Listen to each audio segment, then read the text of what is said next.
Race one for another Saturday live at Saratoga. Welcome, everybody. Hopefully, we have some nice picks for you today. First race is 5.5 furlongs on the turf. Turf is supposed to be firm. Track is fast. Weather should be kind of cool and sunny out there. I live in Chicago. They should have gotten our weather today that we had yesterday. So it was really nice around here. Kind of like a Southern California feel. We got well over 100. It looks like we'll have over 120 players today. That's a solid thing. So the first race is 5.5 furlongs on the turf. Let's take a quick look at what you can expect from a pace and setup standpoint.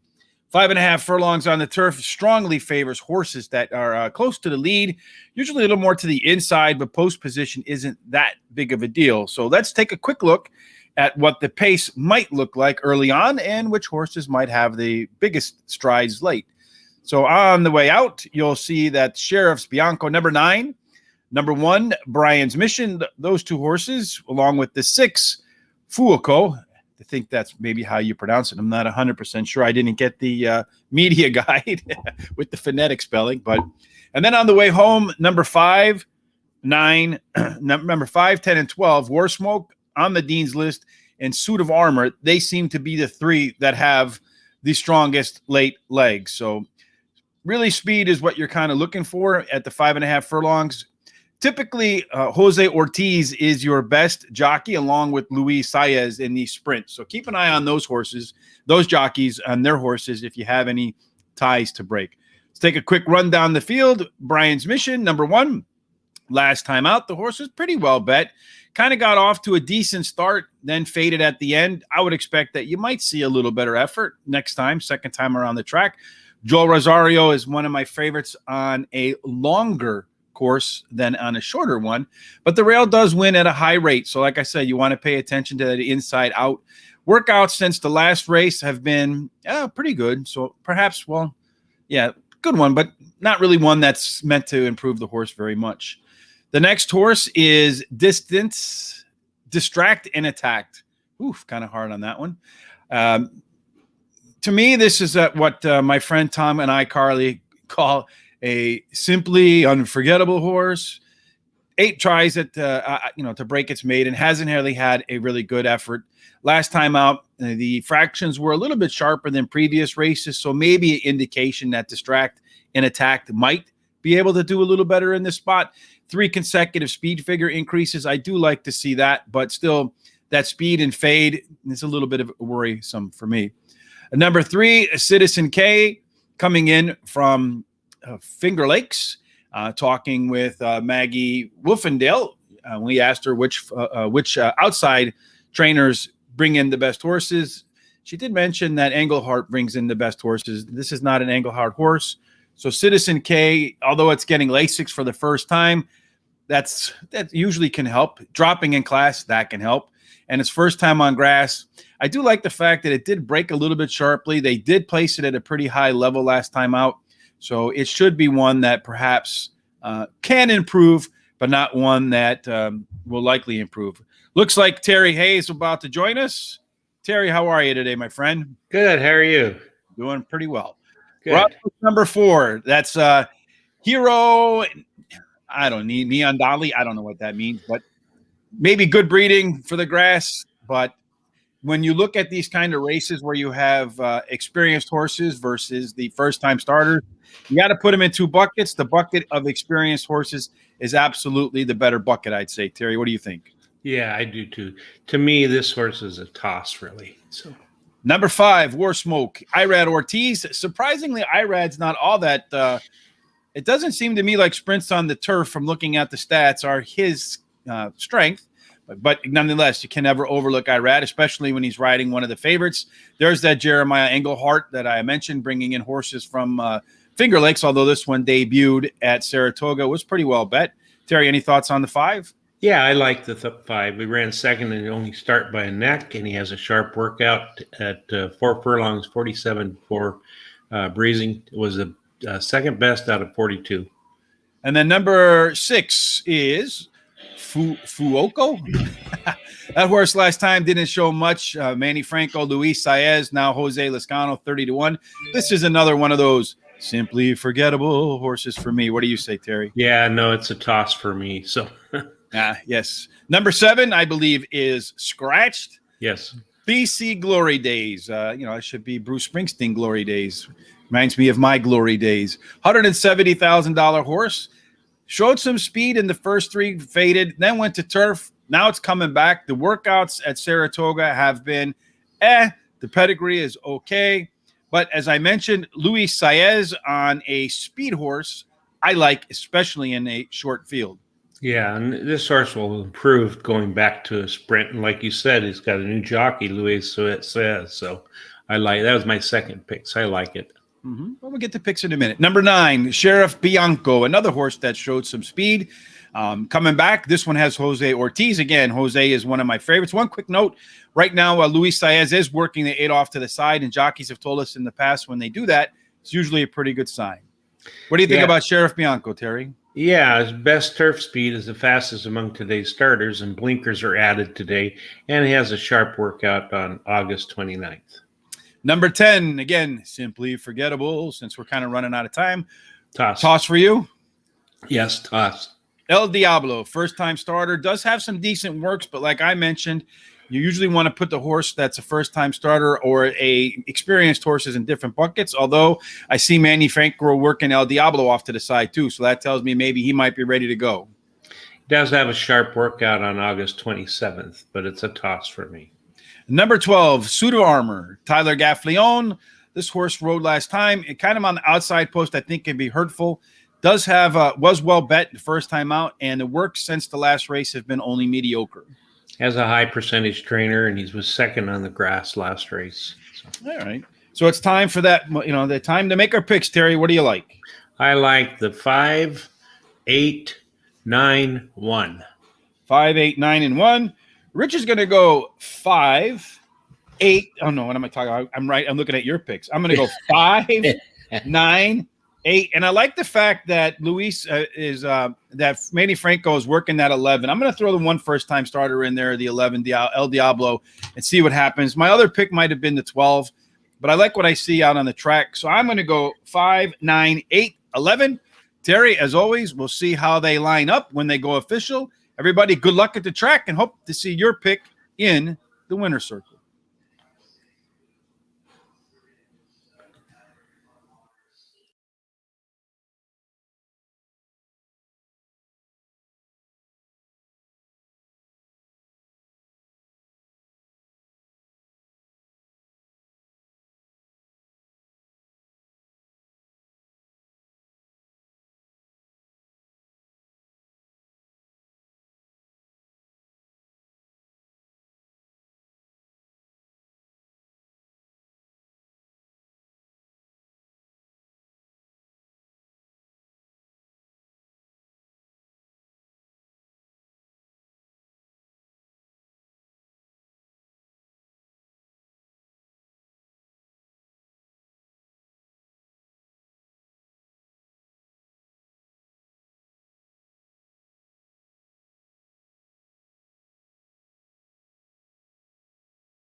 Come on, mouse, click. One of the things about horse racing sometimes, Terry, that drives me a little bit bananas is that you tend to overthink things, right? Yes. Paralysis by analysis. I said that speed wins at 5.5 furlongs on turf. And of course, as I always do, we put our pace in there. And look who's the top horse in terms of speed. Yeah, the 9, the one that won. And look, I mean, the 9 also has some good legs. And then the 3 horses right there, too, in the pace, Citizen K. So, I mean, it's one of those things where you can overthink things and drive yourself nuts. Maybe sometimes a little bit influenced by the odds, but I try not to let the odds after all these years influence me whatsoever at all. How about you? Yeah, I try not to look at them until I'm all done and ready to bet. So, And then you go, what's wrong with me? yeah, sometimes, but I still bet what I decided I wanted. I don't let the Yeah. odds affect me at all. Me as well. All right, Terry, we'll be back for race number 2, about 10 minutes to post. We'll again go over the pace setup, who the hot jockeys are, hot trainers at the surface and distance, the style of racing you want your horse probably to have if you want to see it in the winner's circle. And of course, Terry and I will run down every horse and then make our picks. We'll see you 10 minutes to post. Right, see you then.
Race number 2, Terry, is 1 and 1 mile and an eighth on the main track. So he claiming $20,000 with a purse for 48 grand. Taking a look at the distance, it's a lot of the winners come in terms of post position. More than a third of the winners, about a third, come from the inside 3 posts. So that means about 2/3 come from the 4 and out, middle and out. So outside posts look like middle and out looks like they're the more effective place to be, or at least better situated in terms of the distance and surface, which kind of surprises me because they got that first turn right away. And then as far as pace is concerned, about 30% of the horses actually win going wire to wire, which is, again, a mile and an eighth, kind of surprising. But 2/3 of the horses are inside the first 3 at the quarter pole. So looks like the profile of a winner here is outside speed, middle out with some speed.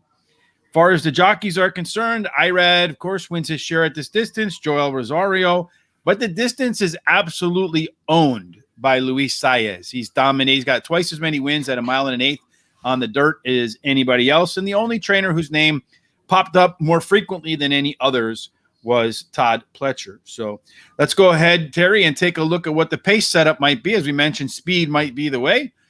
Looking at that, the number 8 horse, Ashar, is the fastest out of the box, but the 4 and the 2 won't be too far behind. On the way home, the 5 has a legit speed advantage or late kick advantage over the rest of the field.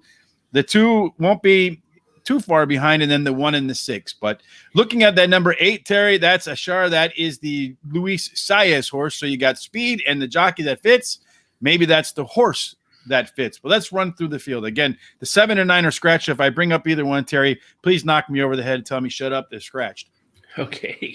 Number 1 is Acker. It's ridden by Junior Alvarado. 34 races lifetime. Only 1 win in the last 7. Terry, is this a simply forgettable horse, or should we go with it? No, I think it's had the highest speed figure at today's distance, and might improve today with adding blinkers. So you think maybe you got a little bit of price here with the 1 horse, huh? I think so, yes. Well, the blinkers might help because in the past, the horse has put in some of the fastest fractions out of this group. So it's possible. The inside posts don't really do very well. Number 2 is Supreme Aura.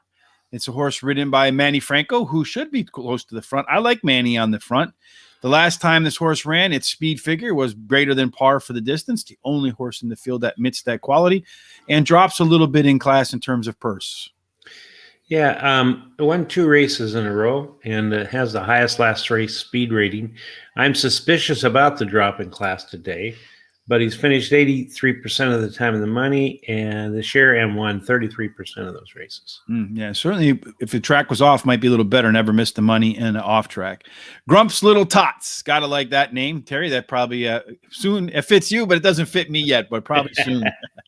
But dropping from about a $72,000 purse last time to a $48,000 purse, as we mentioned. Ricardo Santana, I like Ricardo. He's been pretty hot as a jockey lately. What do you think?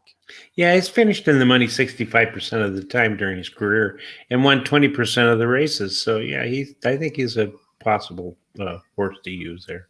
Yeah, and he shouldn't be too far off the pace, but he does have a little bit of, the late pace really isn't there. Roaming Union, Joel Rosario, one of the horses, the jockeys that I mentioned, did do very well at the distance. Second off a layoff. Resume says that the second race could be better, could be worse. A win and 2 seconds in 3 at Saratoga. You like Roaming Union? Yeah, he's got the highest buyer number in the race, and he's got the best dirt speed is among the fastest among today's starters. Mm-hmm. He's got a hot jockey in the last 39 or 7 days. Out of 39 mounts, has won 13 of those. Ran second 4 and third 4 times, and he loves running on top, this horse. Also has the pedigree for the distance and surface, tied with number 5 Legit, who also has the top pedigree score for the distance and surface. This one's running at the same level as last time in terms of purse, but outside of that, I don't see a whole lot in Legit that makes me think it's got a legit chance here, except for that late pace number last time out was off the charts relative to everybody else. Yeah, I don't think it's that legit, so I've got it as a toss. It's not too legit, huh? Too legit, not legit, Gotta quit. Remember those old? I got to get them MC Hammer pants for the next show. Yep. Heavy roller. To me, this one is almost on the. Well, it is on the simply forgettable list. Although last time out, it was amongst the fastest in terms of early fractions. So maybe it can get out to the front and hold on.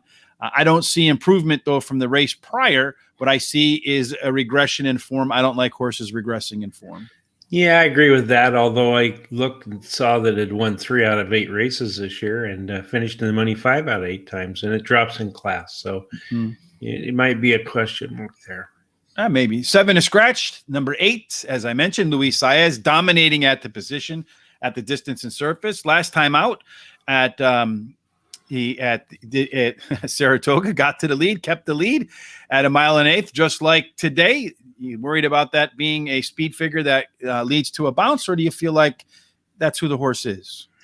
No, he's trained by Fletcher, and I think that he had a good sharp workout on August 24th, 47.2 breezy, and it was the first out of 45. So, it's another one that you need to keep your eye on.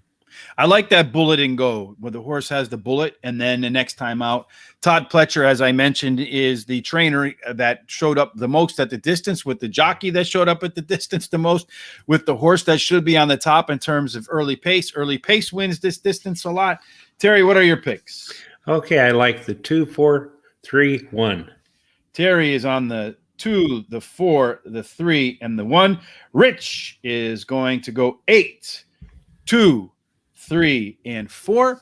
We'll see how they line up when it goes official. Everybody, good luck with your bets. And, of course, hope to see your horse, the 8, in the winner's circle. See you later.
Terry, I have to say one thing seems kind of apparent in the first two races. You better be on the front, on the dirt. That's right. Speed's holding up. That's for sure. Yes, indeed. So the 9-horse got the jump on everybody else in race one. The 4-horse got the jump on everybody else in that second race there. And quite frankly, it looks to me like you better find the fastest horse. The 8 we thought was the fastest horse in that race, but he didn't beat the 4 out of the gate, and then made him fade. And you watched everybody else who tried to struggle along kind of in that lane. I mean, really, outside of the 5-horse, nobody else was really making any ground up at all. And that horse was barely making up any ground.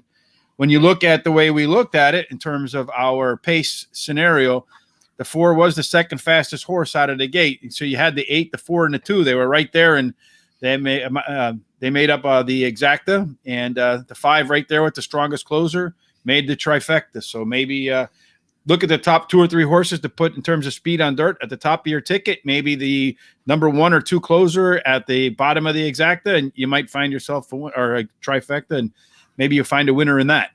Yep, and it sure showed that legit is pretty legit. Well, he was legit for third, right? Yeah. He was legitimately third. All right, Terry. So we'll be back for race number 3, about 10 minutes to post. It's a 7-furlong race. If you haven't had a chance, we talked with Jay Privman. It was a nice show right on Thursday night, Terry. Yeah. From DRF. Yeah, he's a really great guy. Was a good guest, so I enjoyed it a lot. Yeah, if you haven't had a chance to head on over to Horse Racing Radar, you'll see up in the podcast section, or you'll see right on the homepage right now, there is a link or a story to the podcast on the YouTube show with Jay Privman. We focused on the 3 big races today out at Del Mar. So if you're going to do the Saratoga Del Mar double today in your betting account, make sure you go over there. And Jay's got a pretty good long shot, he thinks, in one of those races. The Del Mar, was it the Del Mar Derby is the last race of the day, right? I think so, yes. And it's oddly enough, I thought I was going to shock everybody with my long shot pick for that one, and Jay beat me to the punch. So smart line, either great minds think alike, or we're 2 people that don't know what the hell we're doing. We'll find out when that race is official for sure, right, Terry? Yes, yeah, that's true. All right, so we'll be back, as I mentioned, for race number 3 here at Saratoga. Again, we'll go over the pace. 7 furlongs on dirt. It's on dirt. Speed's going to be important, I'd have to guess, Terry. So those pace figures will be even more important than usual. Make sure you catch that. 10 minutes to post for race number 3. We'll see you then. See you then.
Terry, we're off to race number 3, 7 furlongs on the main track, maiden special weight, $100,000 in prize money to be split up by the top 5. The distance in terms of the pace play and the post position play. We'll start with post position, Terry.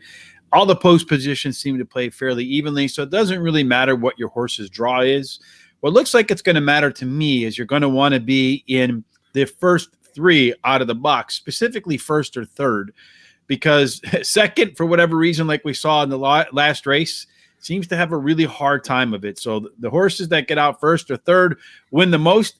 If your horse about 60% of the time between the two, 60% of the time between the first, second, and third, but the first and the third dominate that number. So you don't want to see your horse outside chasing speed. You want it to be right, probably behind the horse that's on the lead and on the rail. As far as the way the pace will probably set up, Terry, let's go ahead and take a look at that real quick. Looks to me like number 4, Ubiquitous, number 3, Sticky Issue, and number 7, Pipeline should be the horses that get out the quickest, with Cody's Wish not that far behind. In the 4, the 3, and the 7, there's not really much difference between their early pace figures, so any one of those 3 can get to the front. On the way home, Pipeline, believe it or not, does have some of the best late pace figures. North Carolina, when he ran more than a year ago, had some pretty good late pace numbers. And then you have the favorite there, Cody's Wish. As far as jockeys are concerned, it looks to me like Saez once again is the dominant jockey at the distance. And then a new name pops in. Terry, that name is Ricardo Santana Jr. How are you doing today, my friend? Thank you for the compliment, Wilfredo Barrios. It's an excelente programa. Gracias, señor. That's the best I can do in Spanish, Terry. That was pretty good. Yeah, I actually had the accent down a little bit too, I thought there. But all right. Anyway, or at least not the accent, but the enunciations. So as far as the jockeys are concerned, again, Saez and Santana, those are the ones you want to look at. And early pace, particularly at no particular post position. So let's go ahead and run down the field, Terry. Number 1 is North Carolina, as we mentioned. Hasn't raced in a while and now gets to rail Jose Ortiz and has some nice works. What do you think about that one horse? Well, the rail's winning at a 20% clip, and he's trying dirt for the first time. The trainer wins 20% of the races that he takes a mount from turf to dirt. And he does have a really good workout on August 29th. He's got a bunch of good workouts in there. I think Jose is going to get this horse out towards the front. Back in that race at Belmont, it did put some early fractions on that would be competitive in this field. So I like that. Number 2, Waxman, the first-time starter, Irad Ortiz. Again, a horse that's making a first-time start in the bucket of first-time starters versus the experienced horses. The experienced horses win this hands down. Irad doesn't really show up a lot, and if you're going to pick between the 1 and the 2, I like the fractions in the workouts much better for the 1 than the 2. Yeah, and the Dam has had 1 winner out of 2 starters, and this is a hot trainer-jockey combo in the last 14 days. Out of 9 combinations, they've won 3 of them, ran second once and third twice. All right. Number 3, Sticky Issue. There's that jockey, Ricardo Santana, 12-1 on the morning line. Money's running away from it, Terry. You think maybe there's an opportunity to get a long shot in here in your ticket? Yeah, I think he may have had, an issue last time, trouble. And he did run second in his career first race. So Number 4, Ubiquitous, means it's everywhere except the winner's circle so far.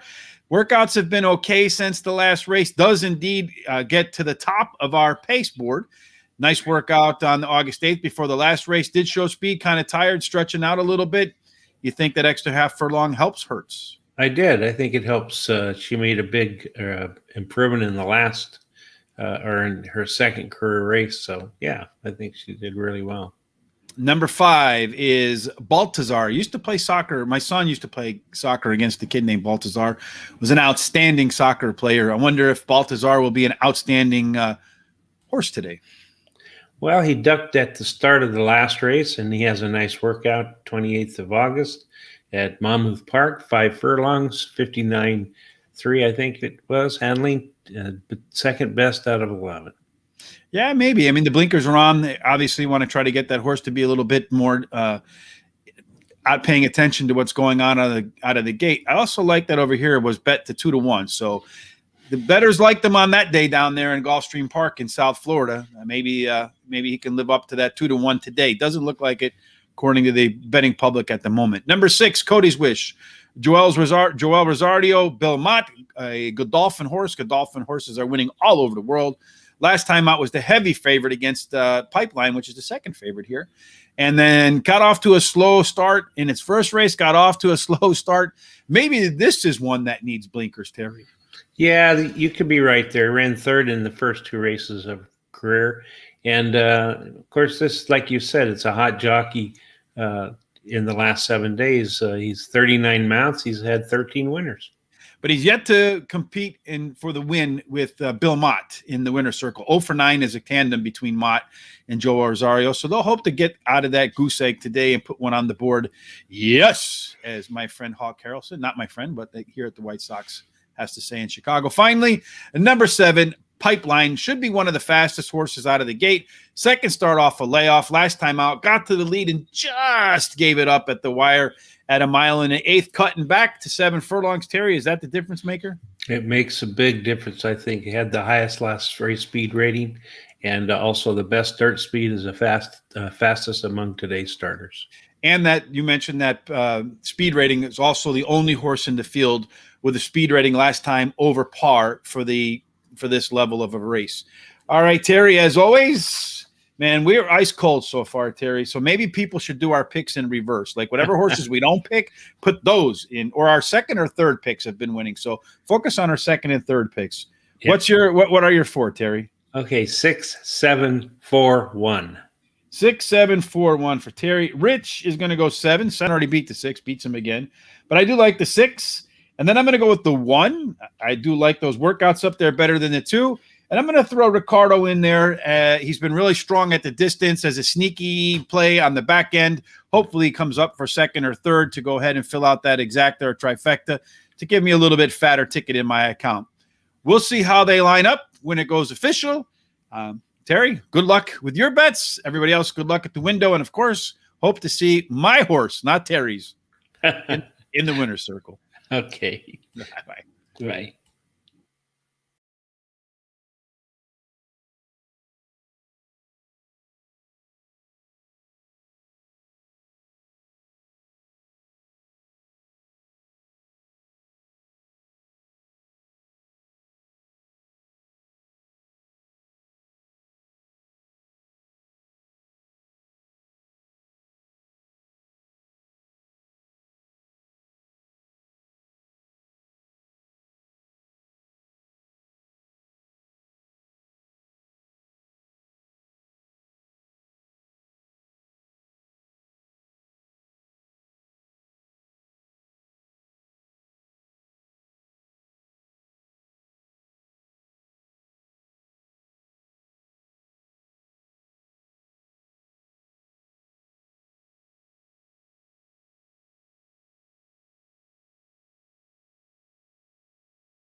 Well, some things finally work a little bit to fruition there, Terry, or at least to our analysis. The 7 horse. Yeah, And you great don't want handicap. to. You want to be first or third. That horse was third, right? That's right. Yeah, And great then, handicapping on your part. And that horse ran a great race. It really was good. So thank you. speed's Well, holding up again. the thing that killed me in that, Terry, is I was deciding between the 1 and the 2 to put in my ticket. Uh-huh. And as I mentioned when we were talking about it, I like the workouts on the 1 better than the workouts on the 2. But clearly, the 1 horse is not ready to race. Whatever it was that's bothering him, he's not gotten over it. So, or maybe he has a little bit of nerves or something in the first race. Probably needed one to get back on the track. But I have a feeling you'll see that 1 horse probably at a lower level in the next races or 2 when it finally comes back. Or maybe if it responds nicely and some workouts will do a little bit better. But had I put the 2 in there instead of the 1, the if, ands, or buts, right? That's what horse racing, unfortunately, is filled with. Oh, But then absolutely. that 3 horse did manage to run fourth with Ricardo Santana, and there would have made for a nice superfecta, right? Yep, it sure would have. It paid pretty nice, 45 something. So For a dime, yeah, nothing wrong with that. Well, they say if is the biggest word in the vocabulary, right? A lot of things would be different only if. only if. Let's take a quick look. Only if, right? That's the only thing that's in the way is if. Let's take a look at the standings real quick and see if what we're looking at here. Papa Congo is in first place with 15 points. Way to go, Papa Congo. Perfect. Vincent, what's that? Yeah, perfect. 3 for 3. I didn't think about that. Terry, quick, sharp on the draw. You would have been great in the Wild West, my friend. Thanks. Vincent Mazzato, Joe DeVivo, late scratch, Clint Bradbury. Hey, Clint, how you doing, my friend? How's everything down in Arkansas? Larry 1803. I think I know who that Larry is. Coronded. I don't know. Coroned? Coroned. I don't know. I have to go to the official pronunciator and figure that one out. Douglas Kavanaugh, Bob, and a whole bunch of others at 10 points. I think I got 5 or 6 points there. I'm doing pretty bad today. There I am, 5 points. Got a winner there, but still a lot of races to go. So hopefully I can find my way as well as you, Terry, towards the top of this leaderboard and some more winners along the way. Yeah, well, actually, I'm not at the top. I've only got 1 point today so far. So, well, I'm saying I hope we can find our way to the top, Terry. That we can do I know that the track today is favored speed, but hopefully for you and I in the contest actually favors closers today because we are way behind. I'm usually a closer, so we'll hope that happens. So get better as the day goes on, so we can use the track advantage, the track bias to our advantage. So we're back to 5.5 furlongs on the turf for race number 4. We saw that in the opener. What did we see winning the opener? Speed. Yes, indeed. So we'll take a look once again at how the pace might set up, see which horses are the fastest. Forget about handicapping. We'll just pick the fastest horses, Terry. That sounds good to me. All right. Well, we'll see about it. 10 minutes to post. We'll see you then. Thank you. Bye.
7 furlongs, Terry. 7 furlongs, 5.5 furlongs. 5.5. Excuse me, on the turf course. We saw that in the opening start, where the 9 horse got to the lead and never gave it up.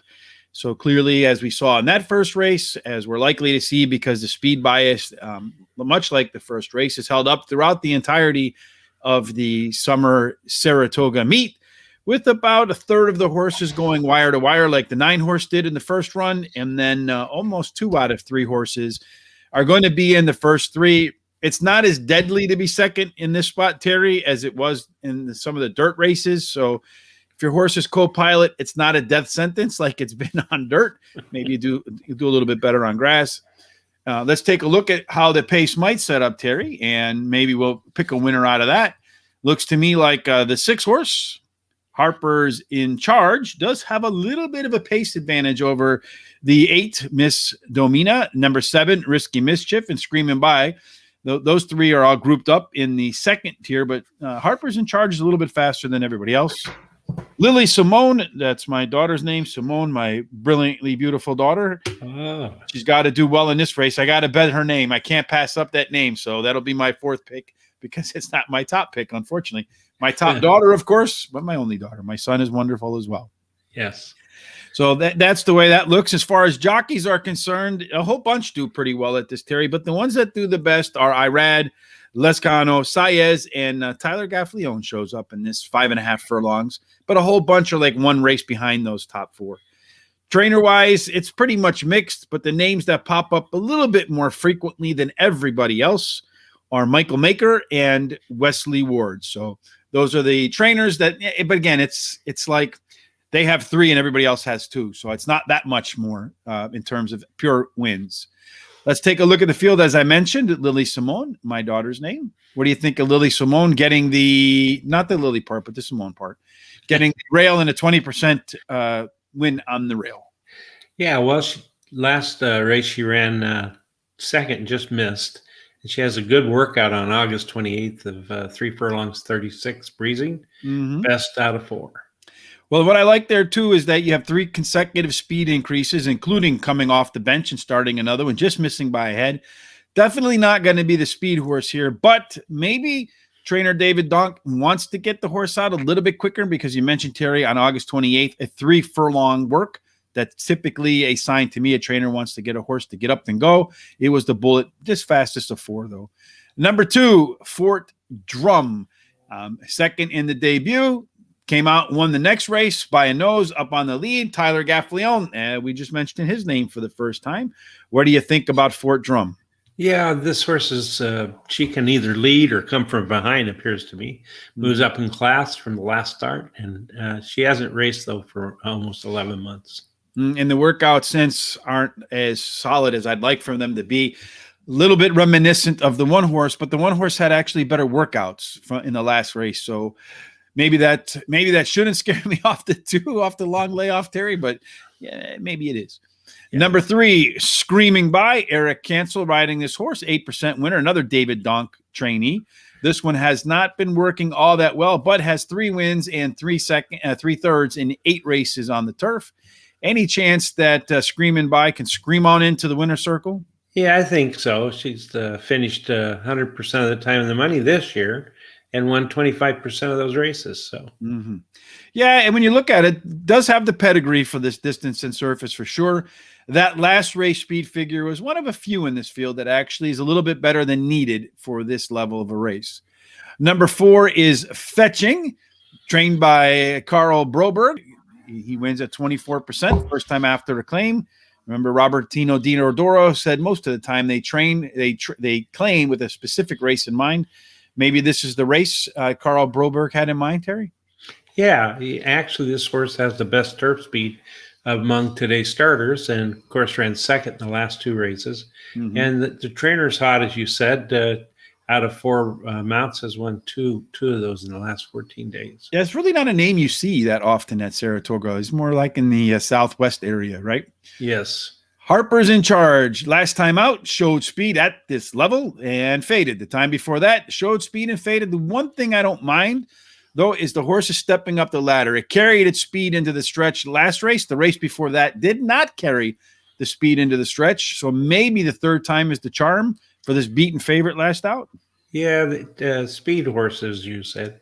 It's a shorter distance will help, I think. And the combination of the jockey and the trainer, last 14 days have won 50% of their races. Yeah, you put Christoph Clement together with Joel Rosario, and you just bet that combination. No other handicapping skills, and that's returned a positive return on investments. That's what you're kind of looking for in this sport, right? To make a little bit of money. That's Otherwise, right. why even bother? We're not here to lose it all, so we do sometimes. Risky Mischief to 7. I read Ortiz on the board as the favorite, two times out at the spa with a win and a second. Had the highest last race speed figure, Terry. Do you feel like this horse is going to be able to, well, versatile horse, get to the front and win? Oh, I do. Yeah. It likes the distance and the track. Finished in the money the last 5 races, but went in 2 of those. And Trader wins 23% of the races on the second race after a layoff. Manny Franco on Miss Domina last time out broke its maiden at $100,000. So I don't mind that. It's pretty much the same purse, not too much difference there. It was on a good track, not on the turf. The time before that finished second. I think the 8 horse could be one that does press the early pace, and that's where you want to be, Terry. Yeah, I think so. And actually, it's improved each and every race in the last 3 races. Well, actually, from the beginning, 4 consecutive speed figure increases. So, yeah, that horse is ascending, and maybe that's why it ended up in the winner's circle last time. Interesting, though, to me that Luis Saez is not on this horse and instead is on the 9 horse, Meet the Beauty. Yeah, I just see that the number 3 Screaming Bite is a late scratch. Okay. He dropped his jockey, so. Oh, that's no fun. Yeah. So Meet the Beauty is Luis Saez jumping off Miss Domina to ride Meet the Beauty, which I find interesting. Yeah, and the jockey trainer combo has won 5 out of 10 in the last 14 days. Okay, and then that's the field, Terry. So you know what time it is, right? Yes, I know. It's time to decide who we like. So anyway, This is a tough race, I think, no? it is very tough. So I like the 7 with the 8, with the 4, with your 1. Mm-hmm.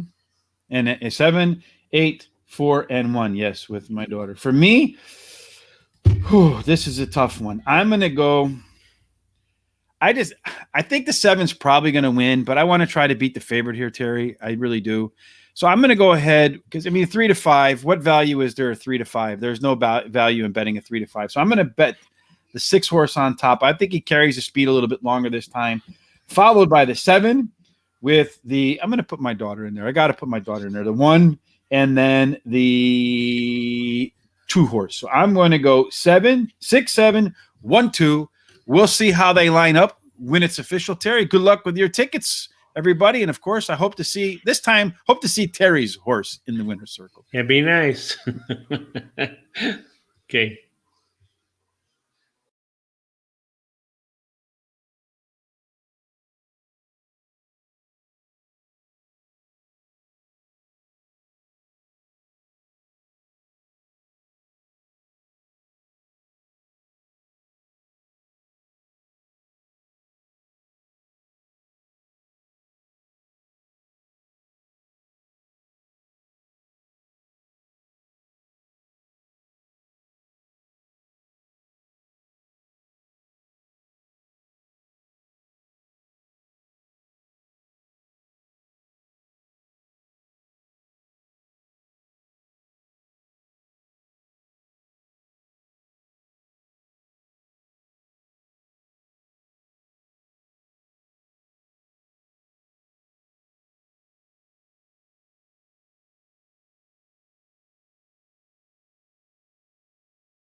So maybe that's the trick, Terry.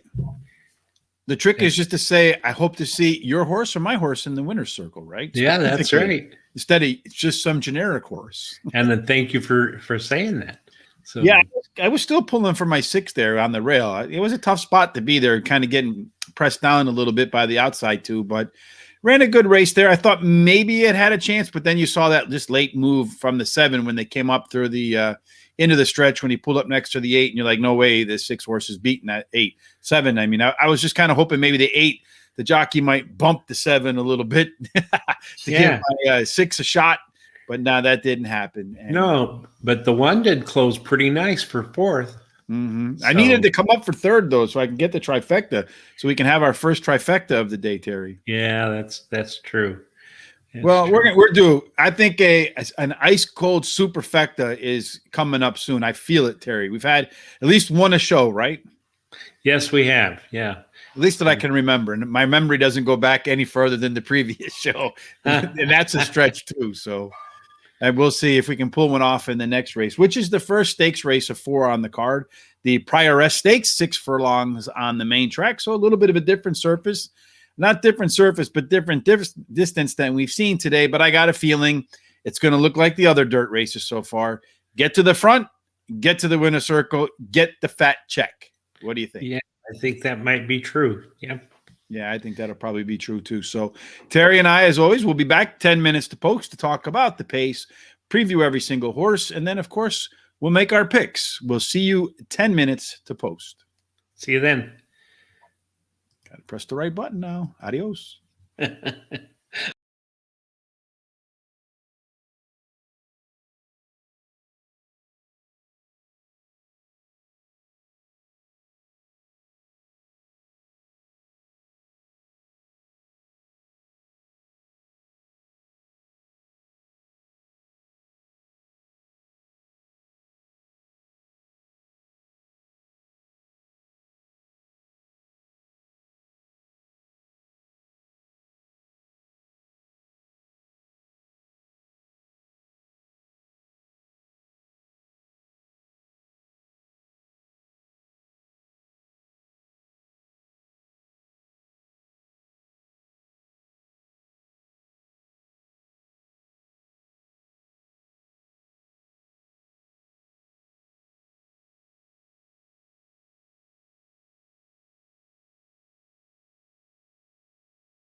Terry, we're off to the first race of the day. That's of stakes quality, $100,000, well, $250,000. We're not talking about $100,000. Boy, owners and trainers would be pretty salty if they found out they're only running for $100,000 when it's a $250,000.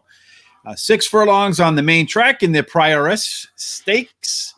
6 furlongs is the first time we've seen this distance today, and a couple of things here that I see that I like in terms of post position that we should share with everybody.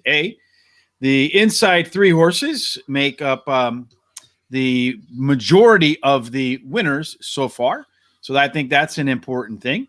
When you look to then at the inside 3 win about 60% of those races. So that's a pretty solid number right there, Terry, I think. It is. And there's only, in this case, there's only 5 horses in the race because a couple of scratch. So there's a 60% chance the first, second, or third horse is going to win. That's just math. Bias, though, here, the bias at this particular distance is one, Terry, that you want to be first or second, preferably first. The first 2 horses to the quarter pole have won more than 60% of the races. So, again, the speed bias today suggests that you want your horse to get out to the front, and stay out in the front. So let's go ahead and look at how they might line up when they come out of the gates. It looks like Oksana on the rail and Eddie Meeny Miny Mo. Those 2 horses will probably have the early pace advantage over everybody else. Their numbers are a little bit higher than the 4 and the 6 than Celia and Super Sensational. But as they come for home, it's going to be Super Sensational with the hardest charge and does have a considerable edge over the 1 horse Oksana, followed by Little Tootsie, Eeny, Meeny, Miny, Mo, and then Celia will be the one that's struggling the most as they're coming down the lane.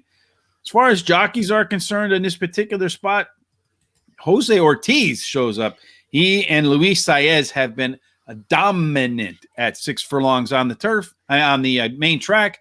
As far as trainers are concerned, only Rudy, oddly, my son's name. So the last 2 races, we got my son and my daughter, Rudy and Simone. Rudy Rodriguez is the only one that have more. He's got more wins than everybody else, but only, once again, 1 more than the next closest trainer.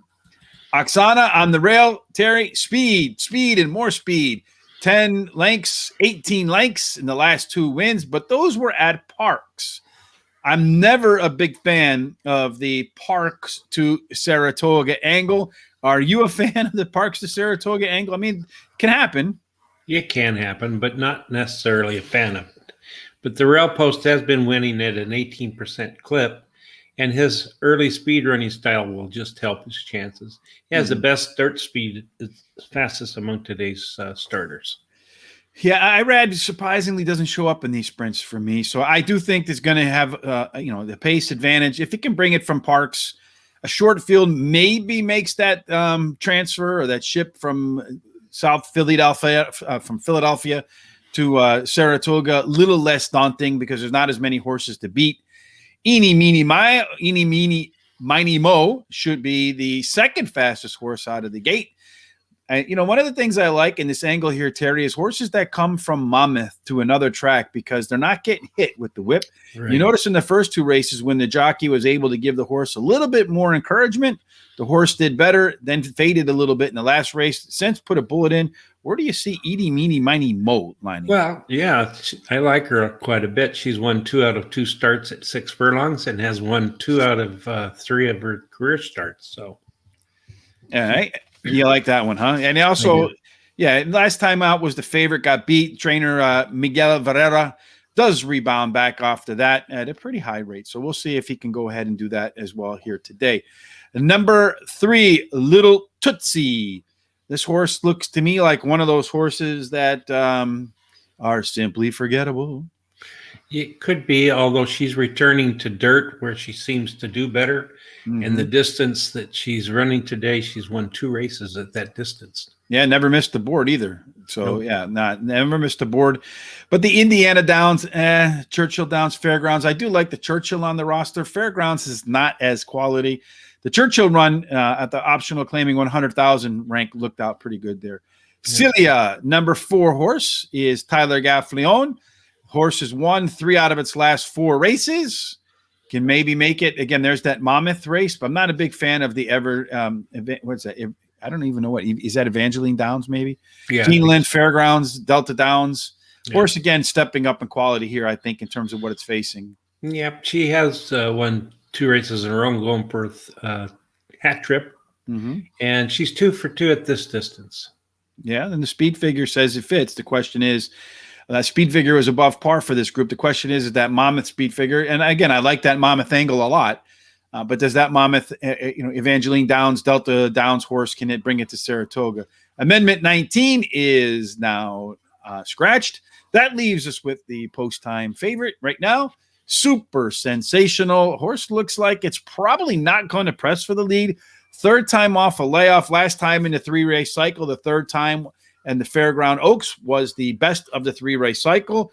Has the top pedigree for the distance. Last race speed figure over par. Does have a history in the past of running some pretty good fractions. Maybe a little closer to the front in the short field than we expect. Yeah, it has a highest last speed rating, and also been competing in a lot of graded stakes and performing well. Holding her own. For sure. Yep. Well, that's the time to make those picks now, Terry. What do you got for me? Before we go to that, it's going to be some pressure on you, so you have to make sure they're in order. With only a 5-horse field, this is the race we got to come back with that ice cold super. So what's your ice cold super, Terry? Okay, 2, 6, 1, 4. 2, 6, 1, 4. Rich is going to go, and this is breaking the rules again because the 6 is. I had a feeling the 6 is going to be closer to the front than we think. I'm going to go 6, 2, 1, and 4. So we got the same. I mean, same 4 horses. There's only 5-horse field. That's not saying much, but let's hope it goes. We see him in the order at the finish of 6, 2, 1, and 4. So Rich can hit the ice cold super. Good luck with that. Yeah, good. Yeah, being a little funny today, huh? I'm gonna have to do a little bit of Goodfellas funny on you. All right, Terry. We'll see you 10 minutes to post. We'll see you when it's official, everybody. Good luck with your tickets, and of course, hope to see my winner in the winner's circle.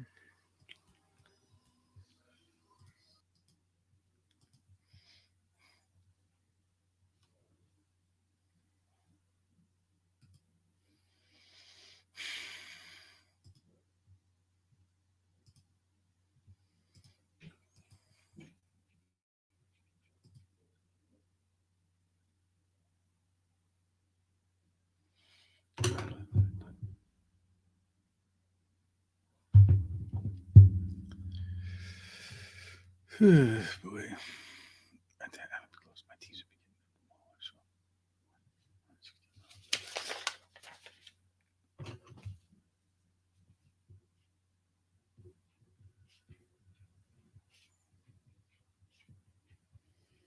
180. 3 scratches in this race.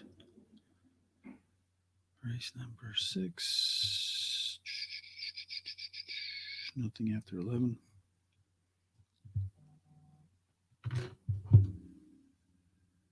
Oh, all right.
It was a nice win by that 4-horse there, Terry. No. It was that 2 out of 2, now 3 out of 3 on that at Mm-hmm. that distance. So Yes, the 4-horse is doing very well there, Jose Antonio Arena.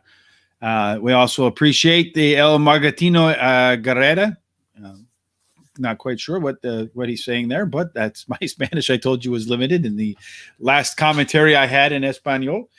Looking at that race, Terry, 6-horse. I didn't think they should have disqualified the 4 at all when they had the whole no, Stewards thing. Did you think so? no, there was not much there at all. So I think maybe the second bump kind of pushed the 6 out a little bit, maybe broke its momentum, but I didn't think there was enough there to disqualify him either. So I'm happy, even though I had the 6-horse on top. yeah, But we didn't get an ice cold superfecta. We just got a bucket of ice cold water, Terry. That was about it. including ice cubes. Well, have you ever done an ice bath? And I have one time, yeah, for charity, yeah. Oh, for charity. I Yeah. was in college in wrestling. I hurt my back, and I had to go into the ice bath like day after day after. Ooh, So there was like this tin ton. It was like a silver. I don't know if Yeah. it's made out of tin or what, but the tub is probably like a bathtub, but just a tin tub, and like something a horse would eat out of. And it was filled with Yeah. water, filled with mostly ice, and then they put water in it, and then you got to get into it. And the funny thing is, I don't know why they say cold is ice, because ice burns when It they're cold. does. Yes, it's not. It should be like hot as ice. I don't know. It's just brutal. It But is.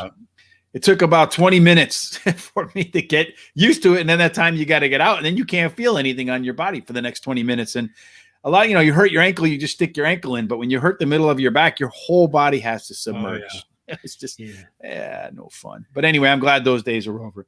Yeah. We'll be back for race number, I think 6 is coming up, right, Terry? I lose track sometimes. Yeah, number 6.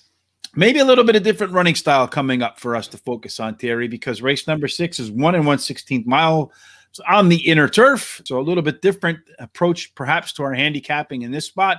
We'll be back as always with the way the pace might set up, the kind of horses that tend to win at this distance and surface. And then, of course, Terry and I will run down every single horse and then make our picks at the end. And if you haven't done it yet, please make sure you subscribe to us here on YouTube by hitting that subscribe button down there. If you like what you're seeing, Google grades us by thumbs up. I can't tell you to thumbs up, but if you like what you see, give us a thumbs up. We'd appreciate that. Facebook does the same thing. So if you're watching on Facebook and you like what you're seeing, hit the like button. If you're following us and you haven't yet, go over to Twitter at Racing Radar. We tweet out a lot of stuff like when shows are going to start. Terry and I do a daily show. We have an international show. We have all sorts of horse racing shows. And I have one idea in my mind that could actually be kind of funny and I think a lot of fun for horse racing. So we might bring that to the fore down the line. In any case, folks, if you haven't done it yet, you can also go over to Horse Racing Radar. As I mentioned, check out the podcast with Jay Privman from DRF if you're going to play over at Del Mar a little bit later in the day. But also, Tom, I Love Carly and I took a look at the races a little later on in the day for the Breeders' Cup Winning Your In Challenge Series for the Flower Bowl and the Jockey Club Gold Cup. It's kind of a tongue twister right there. We break down those races pretty in detail as well. So head on over to Horse Racing Radar. Make sure you sign up for tomorrow's contest if you're not a part of this one. They're all free, and the dinero is free as well. Terry, I will see you 10 minutes to post for race number 6. See you then. See you then. Be a lot of fun. I'm going to get the winner this time. I got him. Oh, okay. You got him? I've got Are you willing to stake your reputation on it, Terry? Yes, I will. All right. So Terry says he's got the winner. I chickened out. We'll see you when we're there.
Terry, this one I think is a really tough one.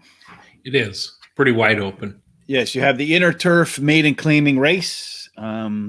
When you look at the inner turf, fortunately, most people won't have the 1 or the 2 horse, which is a good thing because those 2 post positions do seem to be at a disadvantage. As a matter of fact, if you look at the 5 and out, they tend to win over 50% of the races. Toss in the 3 horse.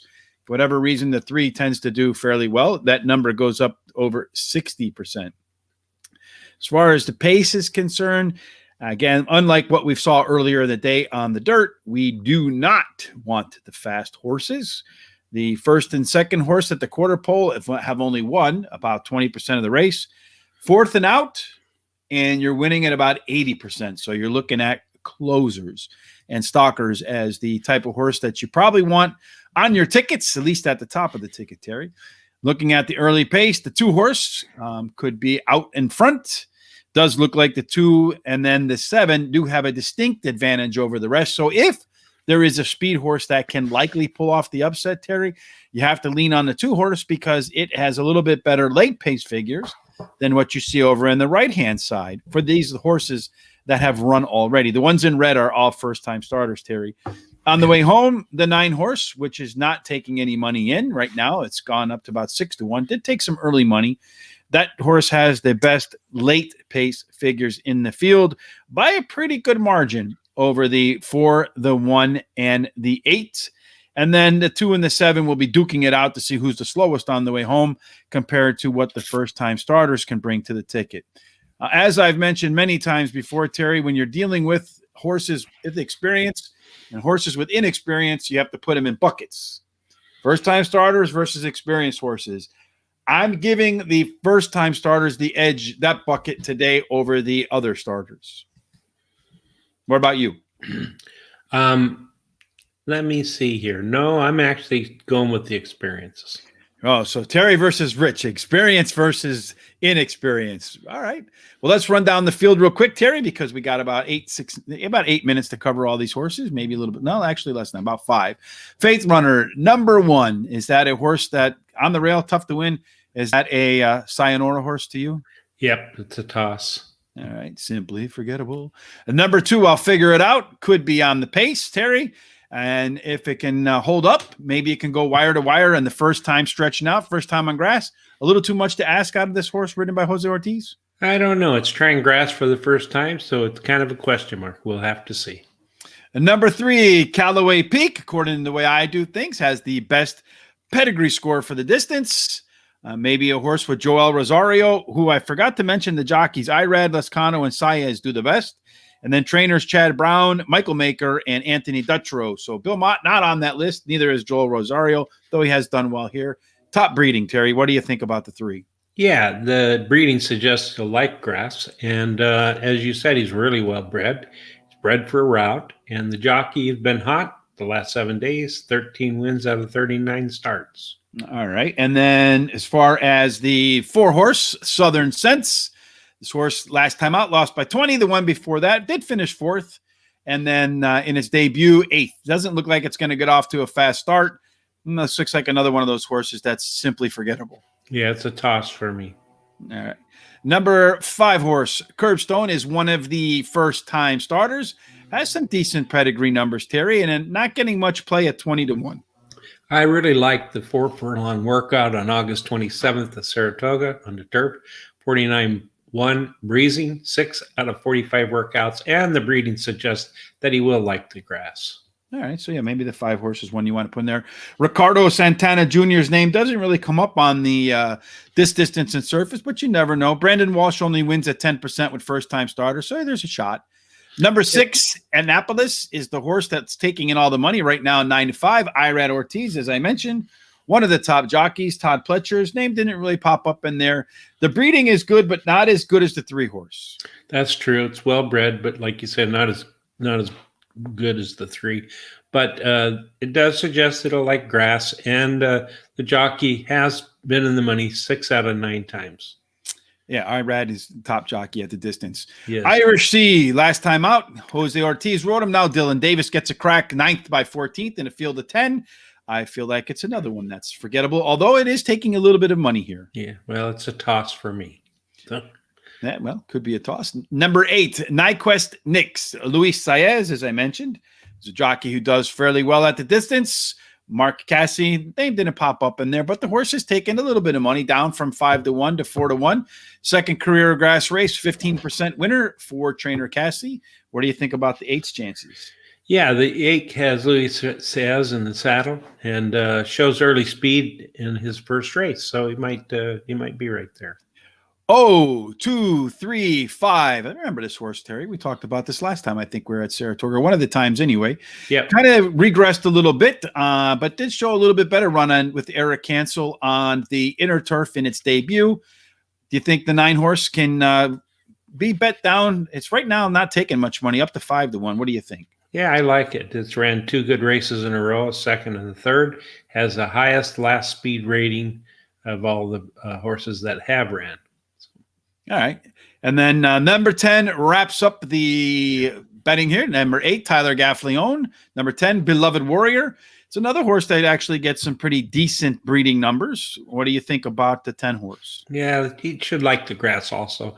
The trainer's been very hot in the last 14 days, 2 wins out of 5 starts. So. Yeah, Danny Gargan is kind of under the radar good in a good way. He does very, very well with horses. All right, Terry, so what do you like? Well, I should say that a mixture. I like first-time starters along with ones with experience. I like the 9, 6, 3, and then 8. 9, 6, 3, and 8 for Terry. Like I said, I go by buckets, and to me, I am taking the bucket of first-time starters. I'm looking at the 5 horse now warming up without any lead pony, so that tells me that the jockey feels like maybe the horse is ready to go. I don't know, but I'm going to go breeding. I'm going to try to beat the 6-5. So I'm going to go 3, 6, 5, and it's a toss up between the 9 and the 8. I prefer the 9, but either one, and maybe even the 10. So 3, 6, 5, and 9. We'll find out we'll see how they line up when it goes official. Terry, good luck with your bets. Everybody else, good luck with your tickets, and hopefully we see one of our 2 horses in the winner's circle. Yep.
Sometimes, Terry, different races frustrate me.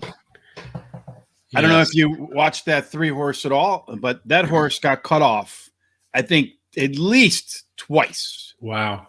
Not Early even. on, it was Joel had to really pull up. So the 4 horses backing into him. He had to break momentum and then got back into the race, and he was right on the 6's tail.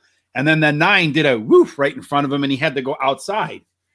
Those were 2 times I saw. So he had an absolute horrible trip. So mark that one down in your horses to follow list.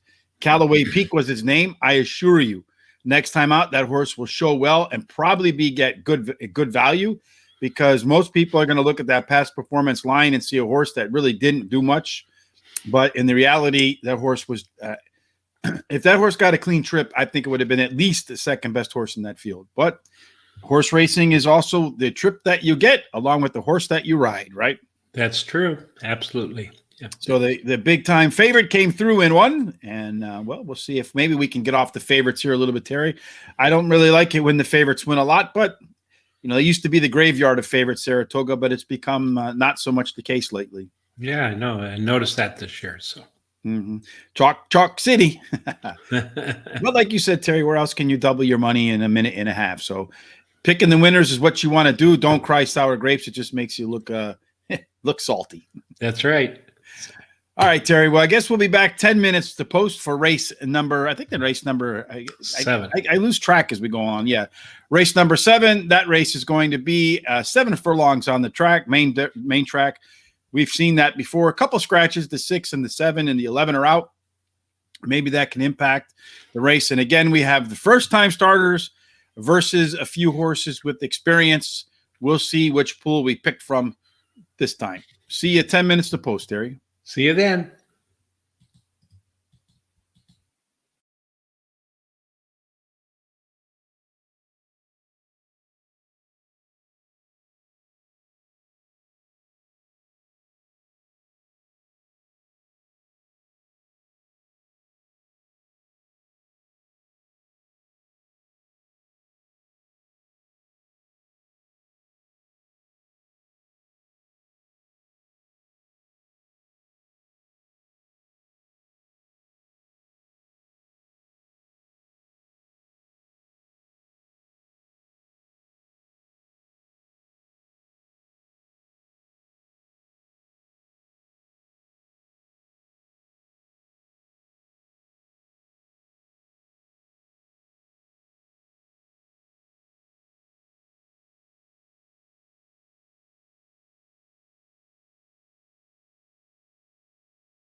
Welcome to race number 7. It looks like Terry is about to join us. Terry, you with us? Yes, I'm here. All righty, fantastic. Race 7, 7 furlongs on the main track. Got a couple of scratches in this spot. We have number 6, number 7, and number 11 not in the race. Well, 11 didn't get into the spot. Bunch of first-time starters, Terry, again, versus the few experienced horses. Again, I feel like I'm going to lean towards the first-time starters at the 7 furlongs. Again, when you look at the post positions, really not a big advantage lining up anywhere. You got that very long back stretch, so you can get your position, get to the front, long time to the turn. So there really doesn't seem to make a difference. But it looks like you want to be the speed horse because first or third, remember we saw that in the other race where the horse ran third and came back to win. So for some reason, you don't want to be second. You want to be first or third when you hit that turn, that quarter mile. And then, so 60% of those winners are going to be in the first 3, usually the first or second horse. Again, Saez, Santana Jr. are the jockeys that tend to do the best at the distance. Let's go. With only 3 horses, Terry, that had early pace, any race experience, doesn't really make sense to go ahead and do the early pace, late pace thing. What makes sense to do is kind of run down these horses with a little bit of detail if we can to see if there's any particular horse that we like in terms of workouts, breeding, something that stands out to you, stands out to me. So let's start with the 1 horse, Terry. That's Trafalgar, ridden by John Velasquez. Albert Stall Jr. is the trainer. Wins at about 16% with first-time starters. The rail's winning at 20% and has put some really good works in. Yeah, and this horse, the dam has 2 winners from 3 starters. And the works that you're talking about, the one on August 28th, 47-2 breezing, was the first. Yeah, it was a good work. It was the best out of 44. And, of course, as you're saying, she's a first-time starter. Yeah, I also like to look up here, too, on these first-time starters, how much they cost. So this one was $310,000. Not the most expensive horse in the field, but certainly not a cheap horse either. Classic Causeway is another horse. I don't have any doubt the Classic Causeway is going to be ready to go. Trainer Brian Lynch has put in 22 furlongs worth of work, including 2 6-furlong works in the last month. So the question is, does the horse have any early speed? Some of the back workouts say maybe, but I don't know that it's going to be the fastest one out of the gate. Yeah, that's true. Although the dam does have 4 winners out of 7 starters. Mm-hmm. It's a tough call for me on that one. I'm kind of mixed on the 2 horse. Number 3 is 10 Gauge. This is a horse that did run last time out. It does have Ricardo Santana Jr., as I mentioned, one of the top jockeys in there.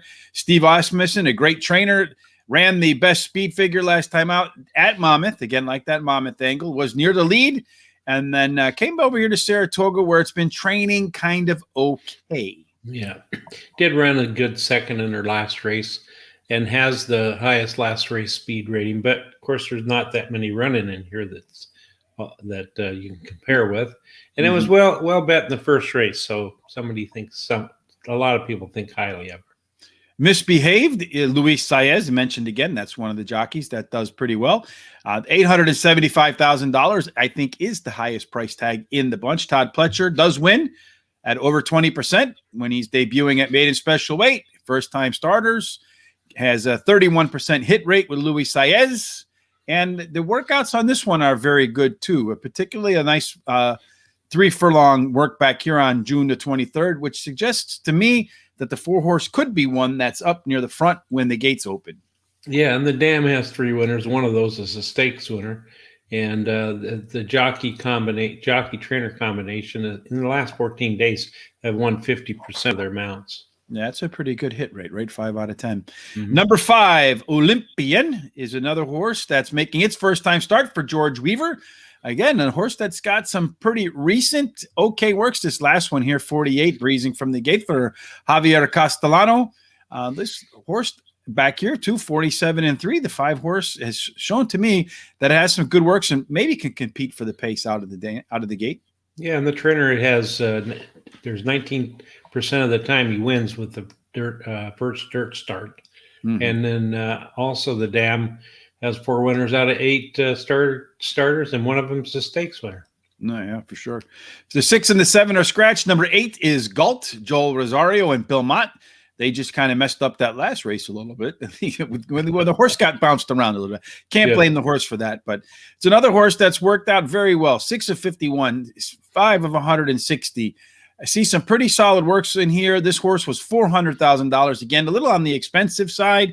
I do like the numbers that I see there, Terry. Yeah, and again, the Dam has 3 winners out of 5 starters, with one being a stakes winner. And the Jockey in the last 7 days won 13 out of 39 starts. So, all right, sounds good. Number 9, Tis Eternal, is Eric Cancel and Tag Barkley. Don't see anything in the works here, Terry, to suggest this one gets out of the gates. There's a nice one here on August the 8th, 15th of 114. But outside of that, most of the works are pedestrian. I think you're going to probably see a pedestrian effort out of Tis Eternal. Yeah, and I agree with that. I couldn't really find much to talk about with her. Finally, number 10, Brigadier General. Did regress a little in terms of speed figure last time out. Did show some speed, but the speed did not carry. Followed that up now recently with a bullet workout, so I do like the bullet and go angle. Dallas Stewart, Manny Franco. I do like Manny on a fast horse, but Dallas Stewart's not a big-time winner. 1 win, 13 races so far at the current Saratoga meet. Yeah, she did show early speed, though, and has the best dirt speed among today's starters. Okay, Terry, so now it's time to go ahead and make our selections. I'm really kind of torn on where I want to go with this, but fire away with yours. Okay, I like the 3 with the 10, with the 8, with the 2. One more time, 3, 10, 8, 2? Yeah, 3, 10, 8, 2. I'm going to dip into the first-time starter bucket. I'm going to go 8, 4, 1. And then it's real close between the 5 and the 3 for me, but I'll go with the 3. So I'm going 8, 4, 1, and 3. Of course, we'll see how they line up when it goes official. Hoping to hit a nice trifecta on this one, Terry. No matter how they come in, it should pay well. So hopefully we'll see you in the winner's circle. All right.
to say sometimes, Terry, this game frustrates the living daylights out of me. Yeah, I know. We talked about the 2-horse being probably the fittest horse in the race with the 22 furlongs.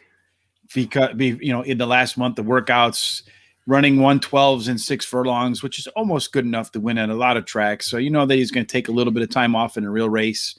And yet neither one of us had the 2 anywhere on our tickets. I know you had him at the end of your ticket, right? Yes. 3, 10, 8, and 2. Yeah. And the order was 3 was 2. What was the other horse that came in? Then the Well, it was 2, 1, 2, 1, yes. 10. And then 10, and then the I don't remember, came in fourth. I don't remember Fourth, right now. 4 is The 4 horse. misbehaved.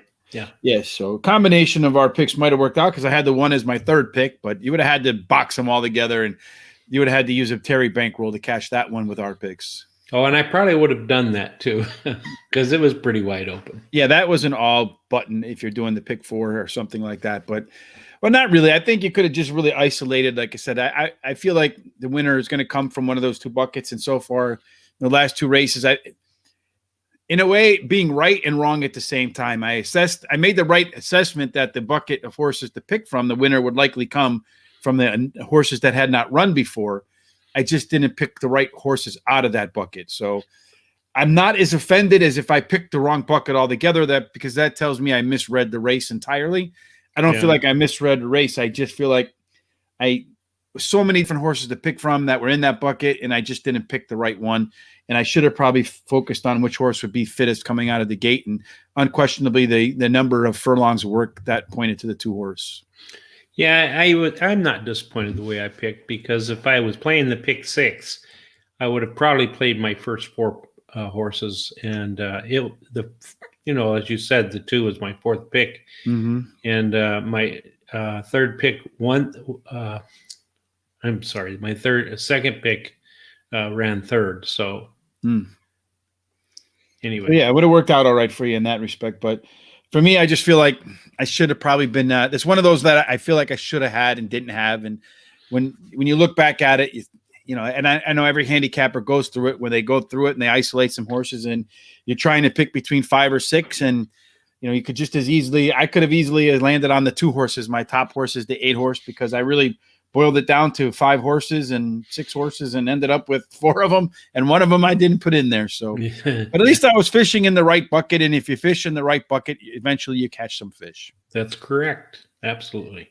No worries about first-time starters or inexperienced horses in the next race. It's the second stakes race of the 4 stakes races on the card. 1 mile and a 16th, back to that on the inner turf, where again, late pace probably figures to be the way to go. We'll talk about pace, which horses will be out early, which horses will be coming charging late. And there might be one that might be able to actually steal this race up on the lead, Terry, but we'll find out.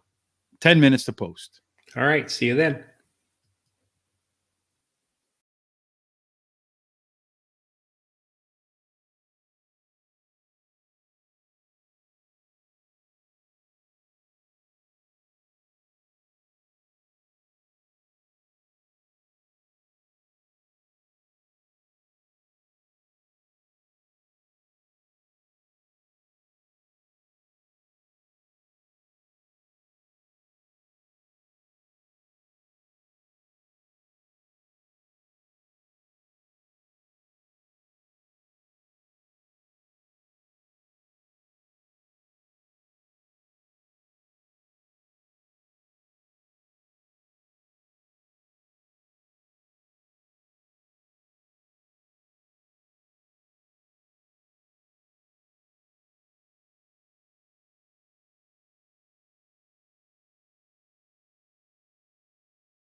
Terry, we're back to a mile and a 16th on the inner turf for the Saranac Stakes. I hope I got that right. It's a grade 3 for $200,000. As we mentioned last time at this spot at a mile and a 16th, it looks like the inside two posts have a difficult time winning. They do win, but not at that great of a ranking. The outside horses tend to, or at least not that high of a percentage, the outside horses tend to do better than the inside horses. And as far as pace is concerned, you want your horse to be in the middle, as the horses that were first and second at the rail have only won about 20%, and horses that were fourth and out have won the other about 80% of the races. So definitely favoring outside horses in terms, closers and stalkers. And then looking at the jockeys, we like Irad, we like Saez, and we like Liscano. And then, of course, Chad Brown. You have Michael Maker and Anthony Dutrow as the trainers that have won the most. So let's go ahead and look at the pace, see how it all sets up, Terry. We have the 4-horse looking to me like it's going to be the one that's the fastest out of the gate and could have a very decided speed advantage. Then the 1 and the 6 will be right behind. On the way home, the 6-horse Mose has the greatest speed figure. 2, Like the King, and number 1, Public Sector. They're all pretty much bunched up in the end coming home there, Terry. So it'll be a real tight race, I think, coming to the finish wire. So let's talk about the horses that we like here maybe and our picks. Number 1 is Public Sector, ridden by Irad Ortiz, as we mentioned, good at the distance. Chad Brown, one of the better trainers at the distance. Together, they win at 26%. This horse has got 3 wins, 3 seconds, and 7 races on turf. It's true. 6 out of 7 in career races that he's been in the money. Mm-hmm. He ran second in his last race. I'm sorry. That was something else. As you were talking about the hot jockey trainer combination and how they've done, but in the last 14 days, they've had 7 winners out of 20, 4 seconds and 4 thirds. Like the King.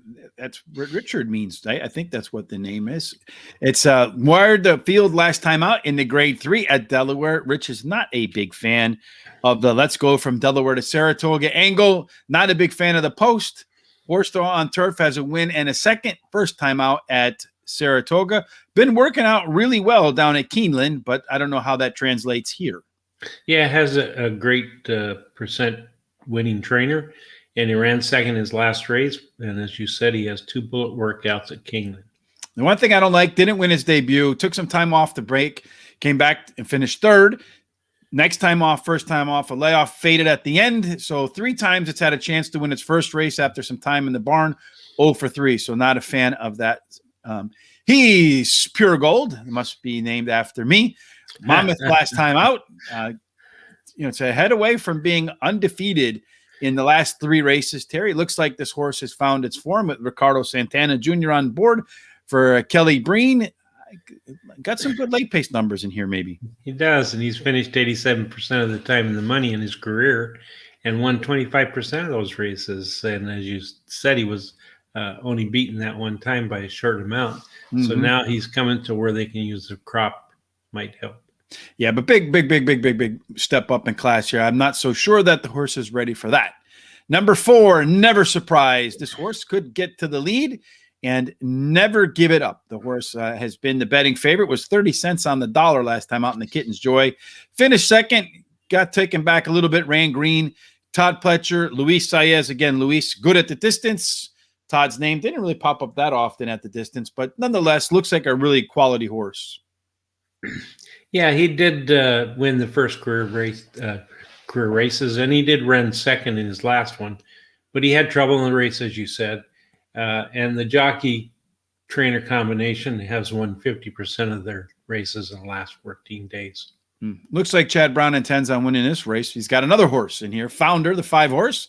Horse is coming from the Monmouth angle where it closed. It looks like the 5-horse will be one that's part of the late pace. You look at the horse's gained ground in, looks like pretty much all of its races except one in the last half of the race. So I expect that you'll see jockey Jose Ortiz try to bring this Chad Brown trainee from the back to the front. Although, that's not really, I think, the favorite riding style for Jose. Yeah. Although this horse did win its last race at today's distance, so the distance won't be a problem. No. And so we'll go with that. Number 6 is Mose, the horse that has the top last race, late pace speed figures in the field. 1-2 in a row. Maybe it took a while to find his maiden, found its form. Again, that Monmouth angle over to Saratoga. Maybe the whip to no whip angle plays out here for Patrick McBurney and Tyler Gaffleone. Well, yeah, one of the things I like about horses like this is that they can win on top or come from behind. It makes them versatile. Yeah, I feel like coming from behind will probably be the appropriate pace to go. I think the 4-horse probably going to try to blast out to a lead here, Terry, and then hang on for dear life towards the wire. How do you rank them, Terry? I like the 1, 4, 1. I like the 1, 4, 3, 5. 1, 4, 3, 5. Rich is going pretty much just same order. 1, 4 up top, and then I'm going with the 5 and 6 for the back end of the trifecta and superfecta. Hopefully one of us, Terry, will have a stone cold super in this spot. I'm looking forward to the first stone cold super of the day. Yeah, me too. I'd like to see that. We'll see how they line up, hopefully in a stone cold super sort of way when it's official. All right, see you then.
Might be a good time, Terry, to look at the standings here. Bob L is in first place with 30 points. That's pretty good considering 8 races in. 30 points, averaging a little under 4 points a race. Means his average horse is finishing either first or second. WSO B66, Theodore Liam, Doug Hammonds all in at 28. Howard Wise, Vincent Mazziota, Daryl Elmore, Blaine Adams. I thought it said Brian Adams. Like, wow, we got a singer with us today. Papa Congo still around there at the top 10. And then you have Dan's the Man and Thurman F. Jackson rounding out the top 10. Personally, I don't think I have much of a shot. Hopefully, some others that are close, like Late Scratch Clint Bradbury, Frank Phillips, B. Pietz, Mark Garbutt. Maybe these folks can get back in. Terry, you and I think would have to go winner on shots all the way to have a chance to win today. Absolutely. Yeah. I'm glad that one horse won, Terry. Did you play the pick 5? I did not play the pick 5. I didn't play anything today, so. No, I did play the pick 5. I singled the one in the pick 5, and I was getting a little bit nervous there. I'm like, oh, no. I figured I was due to maybe hit a few, Terry, so I'm hoping that I can back in the late pick 4 as well. No need to play it now, right? Because I already have the first leg of it, so I have a pick 4 going.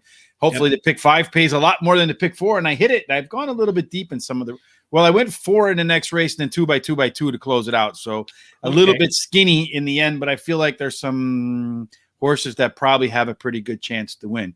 The next race coming up is race number – I'm so confused on what races were. Our number 9 coming up, right? That's right, number 9. And race number 9 is a little bit different. This one is a mile and a 16th on the regular turf course, not the outer turf course. So we'll have a little different view again on what type of horse you might want to look at, where you might want to see it line up, which jockeys and trainers have had the most success in the limited number of races at the distance. There's only been 19 of them so far, but we shall talk a little bit about that and, of course, more about every single horse in the field. Terry, 10 minutes to post, right? Sounds good to me. We're due for some big winners, Terry, right? I know. Yeah, I am. Well, we got the ice cold exacted with the two chalks right there. I'm going to go get my handicapping guru hat and put it on now. Well, we could have played $100 on that one way. Yeah. Like I said, I soloed the one at my pick 5, so I'm happy about that. Oh, I'm happy for you. Well, be happy for me in the end race, Terry. That's when it matters, right? The first one doesn't count. That's right. You can't win it on any single race, but you can lose it on any single race, which is the terrible odds that one takes when they bet pick 4s and pick 5s. Yep. All right, Terry. Well, hopefully in race number 9 coming up, I'll have a winner in that one too. We'll see you 10 minutes to post. All right. See you then.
So we're off, Terry, to another race number 9, if I think I can keep up with myself.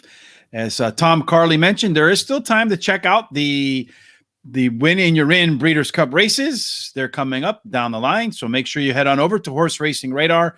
Watch that video of Tom and I. You will see that on the main page, if you go down, you'll see the stories down there. It says Breeders' Cup Challenge races for September the 4th. I think that is today. So let's go ahead and look at this field here. Race number 9. It's a nice field. Oh, one quick thing before we move on, Terry. I talked about the pick 5.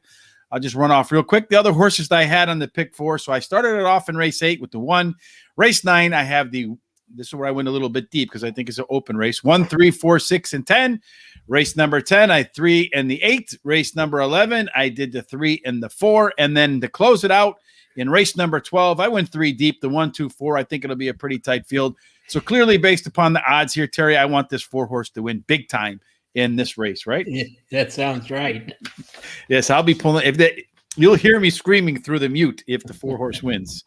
So looking at this race at 1 mile and a 16th on the regular turf course, post position seems to favor horses 2, 3, and 4. Aha, there's that 4-horse. They've won majority of the races. So hopefully the 4-horse continues that trend.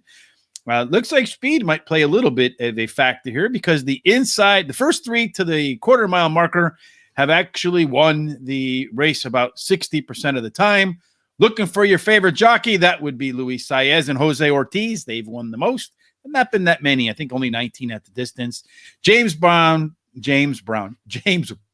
both great names. James Brown, putting in the cost to beat a boss. Then you have Chad Brown, and of course Michael Maker as the 3 trainers that have done pretty well at this distance and surface. Let's take a crack real quick at the pace setup, Terry. As you will see, Beyond Brown, the 9-horse, has the fastest early pace. Infringement should be right behind, but it's really going to be a tight bunch. No horse really has a big advantage all the way down to the 3-horse. After that, the 10 and the 5 and the 3, they'll be trailing, but all the others could be bunched up near the front. Same goes on the way home. The 5, the 10, and the 4 do seem like they have a little bit of an late pace advantage. And then everything else kind of bunches up after the 7-horse, the 6-horse. So somewhere down in there. Everything after that bunches up. So it should be a pretty tight race all the way around the track. That's right. So I like the number 2. Ran 3rd last race. Has a hot trainer in the last 14 days. Has won 2 out of 5 mounts and ran 3rd once. Yeah, so the 2-horse, you're starting with the 2-horse. What about the 1A? So 2 is Electric Youth. That's going to be on the rail. Yeah. The rail has not really won yet, so that might be a horse that could be a little bit of a difficult call for us. The 1A horse would be post number 7. That's Kara's Dreamer. What do you think about Kara's Dreamer, Terry? Likes the distance and the track, and will be closing from really deep. Yes, I think that's probably pretty true. So the closers haven't really fared as well. Number 3 is Looking to Fly. I confused it with a Foo Fighters song. Looking to Fly, last time out, maiden claim at $40,000 winner, moving up in class. Not a big fan of maidens that come up and then try to win again, but 3 horses taking some play here. That's true, yeah. Finished in the money the last 3 races, and she won the last race. So. And you got Luis Saez, as I mentioned, is one of the jockeys. And Joe Sharp doesn't run many here, but it sure looks like when he runs them, they win a lot, hitting 6 out of 27. So 3rd time off a layoff. Last time out in a 3-race cycle, the 3rd race was as good as the 2nd race. 2nd race would probably be close to good enough to win here. Number 4, there's my horse, Terry, coming from Finger Lakes. Oh, throw me some speed, get to the lead, and don't give it up. Any chance? Well, he's got a really sharp trainer and Joe Sharp. And we're talking about the 4-horse, Linda Dixon. Oh, I'm sorry. Uh-huh. Yeah, you're right. I got to the wrong race there. So. Well, when you hook up Nazario Alvarado and Linda Dixon, if you see on the right, they've won 4 out of 7 together for an incredible plus 1190. You bet that combination, you're going to make some money.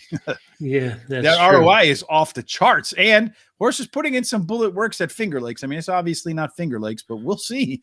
Please bring that Finger Lakes for him. I'll be grateful. Now, we are on the 9th race, right? Mm-hmm. Number 5 is Golden Oldie. Right? Yes. Okay. I'm just confused about the 4 because I thought it was Tax Me Not. So, The 4 horse is Tax Me Not. It is, yeah, and I thought we were just talking about it. So, Yeah, we were. oh, okay. I thought you said it was a different name. No. Number 5, Golden Oldie, is Joel Rosario and Michael Dinney, another horse that went to the lead at Monmouth and won, claiming Yeah, 30,000. yeah, you wanted today's distance, so that's pretty good. And second time off a layoff, the horse does tend to improve a little bit, so that's what you want to see out of a horse. So maybe the cycle takes the horse up another notch. Number 6, Just Okay Is Not Okay. Isn't that a commercial?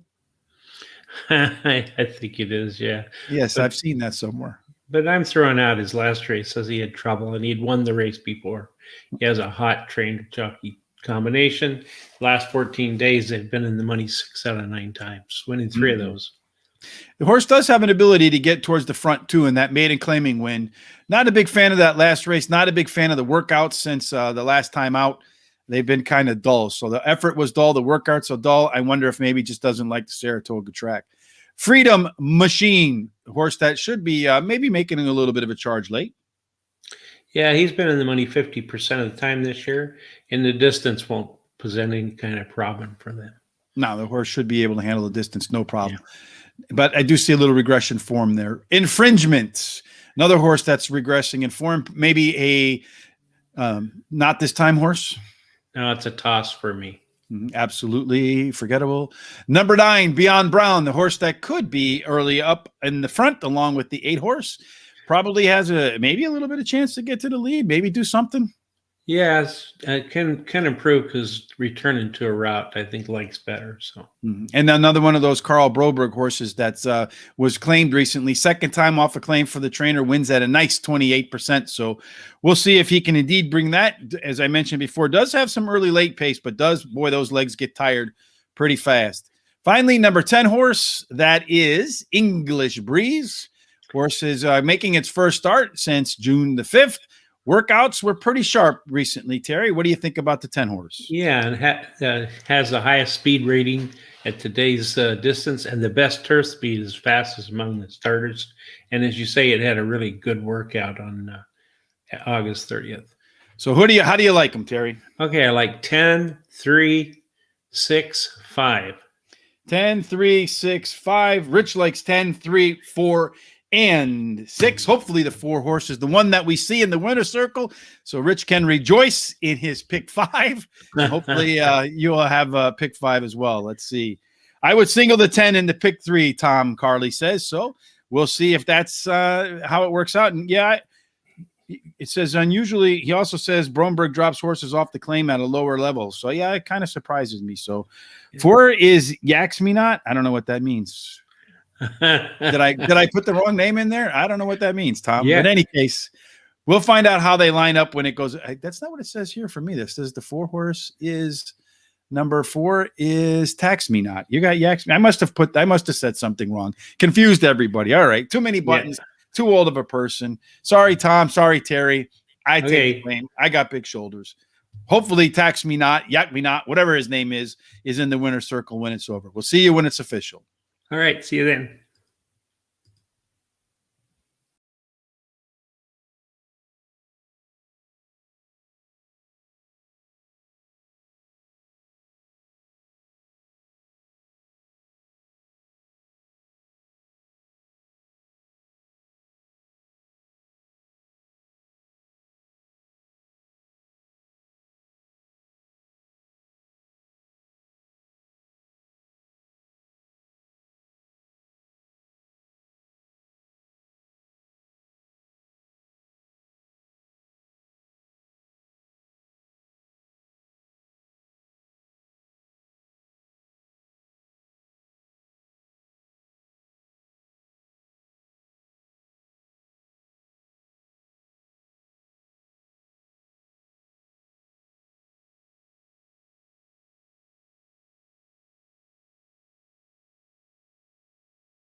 too. When we talked about the pace setup, the pace setup we talked about, Terry, it said that there was no horse really had a speed advantage, no horse really had a closing advantage, and that there'd be a pack of horses running around the course. Yeah. And it was a pack of horses till the very end. And I'm telling you, it's funny because in the pick 4 I mentioned, I went to 3, the 10, I went to 1A, the 3, the 4, the 6, and the 10. And I was looking at all those numbers coming down, and I think, hey, here comes the 3 horse and the 6 horse. I thought the 3 had it, and I'm like, all right, 92 odds aren't bad.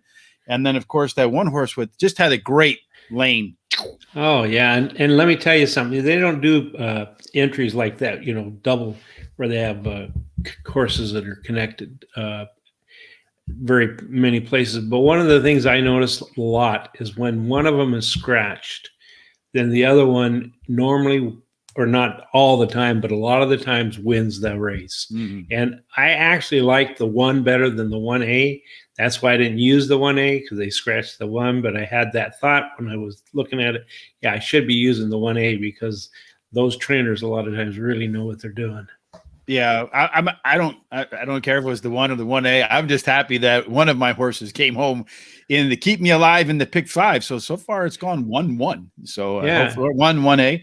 I don't have any more 1s though going on. I don't think so. That's it for the 1 horses. I hope for the rest of the day. I'm hoping to save a little bit of time on some of the work that I've done already for the distance and surface. So that I can maybe, go grab a bite to eat, something to drink, a cookie, something. And then I look up and it's 6.5 furlongs. I'm like, oh man, we haven't done 6.5 furlongs yet. So a little bit of work to do to get ready to get prepared for that. So we can talk about the pace. We could talk about who's going to be charging early, who's going to be flying late. Then, of course, which jockeys, trainers have performed well at the distance. And then Terry and I will run down every horse, make our picks, and fingers crossed that one of my 2 picks that I put in my pick 5 is the one that actually finds the tape first, Terry. Yeah, I'm hoping so. I was cheering for you to get something in there. So yeah, that 4 horse, he didn't do too much though. Nah. It didn't give me anything to cheer about at all. Oh well, maybe next time that 4 horse will win for me. All right, Terry, I will see you 10 minutes to post for race number 10. I think. Yes, I'm finally starting to catch up a little bit with where we are. Should be a fun one, 6.5 furlongs. And then we get into the 2 races for the Breeders' Cup Winning Your In Challenge Series. That'll be fun to talk about those as well. See you 10 minutes to post, my friend. Okay, we'll see you then.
Terry, as we get started, Giorgio Daza wants to know who won the 9th race at Saratoga, please.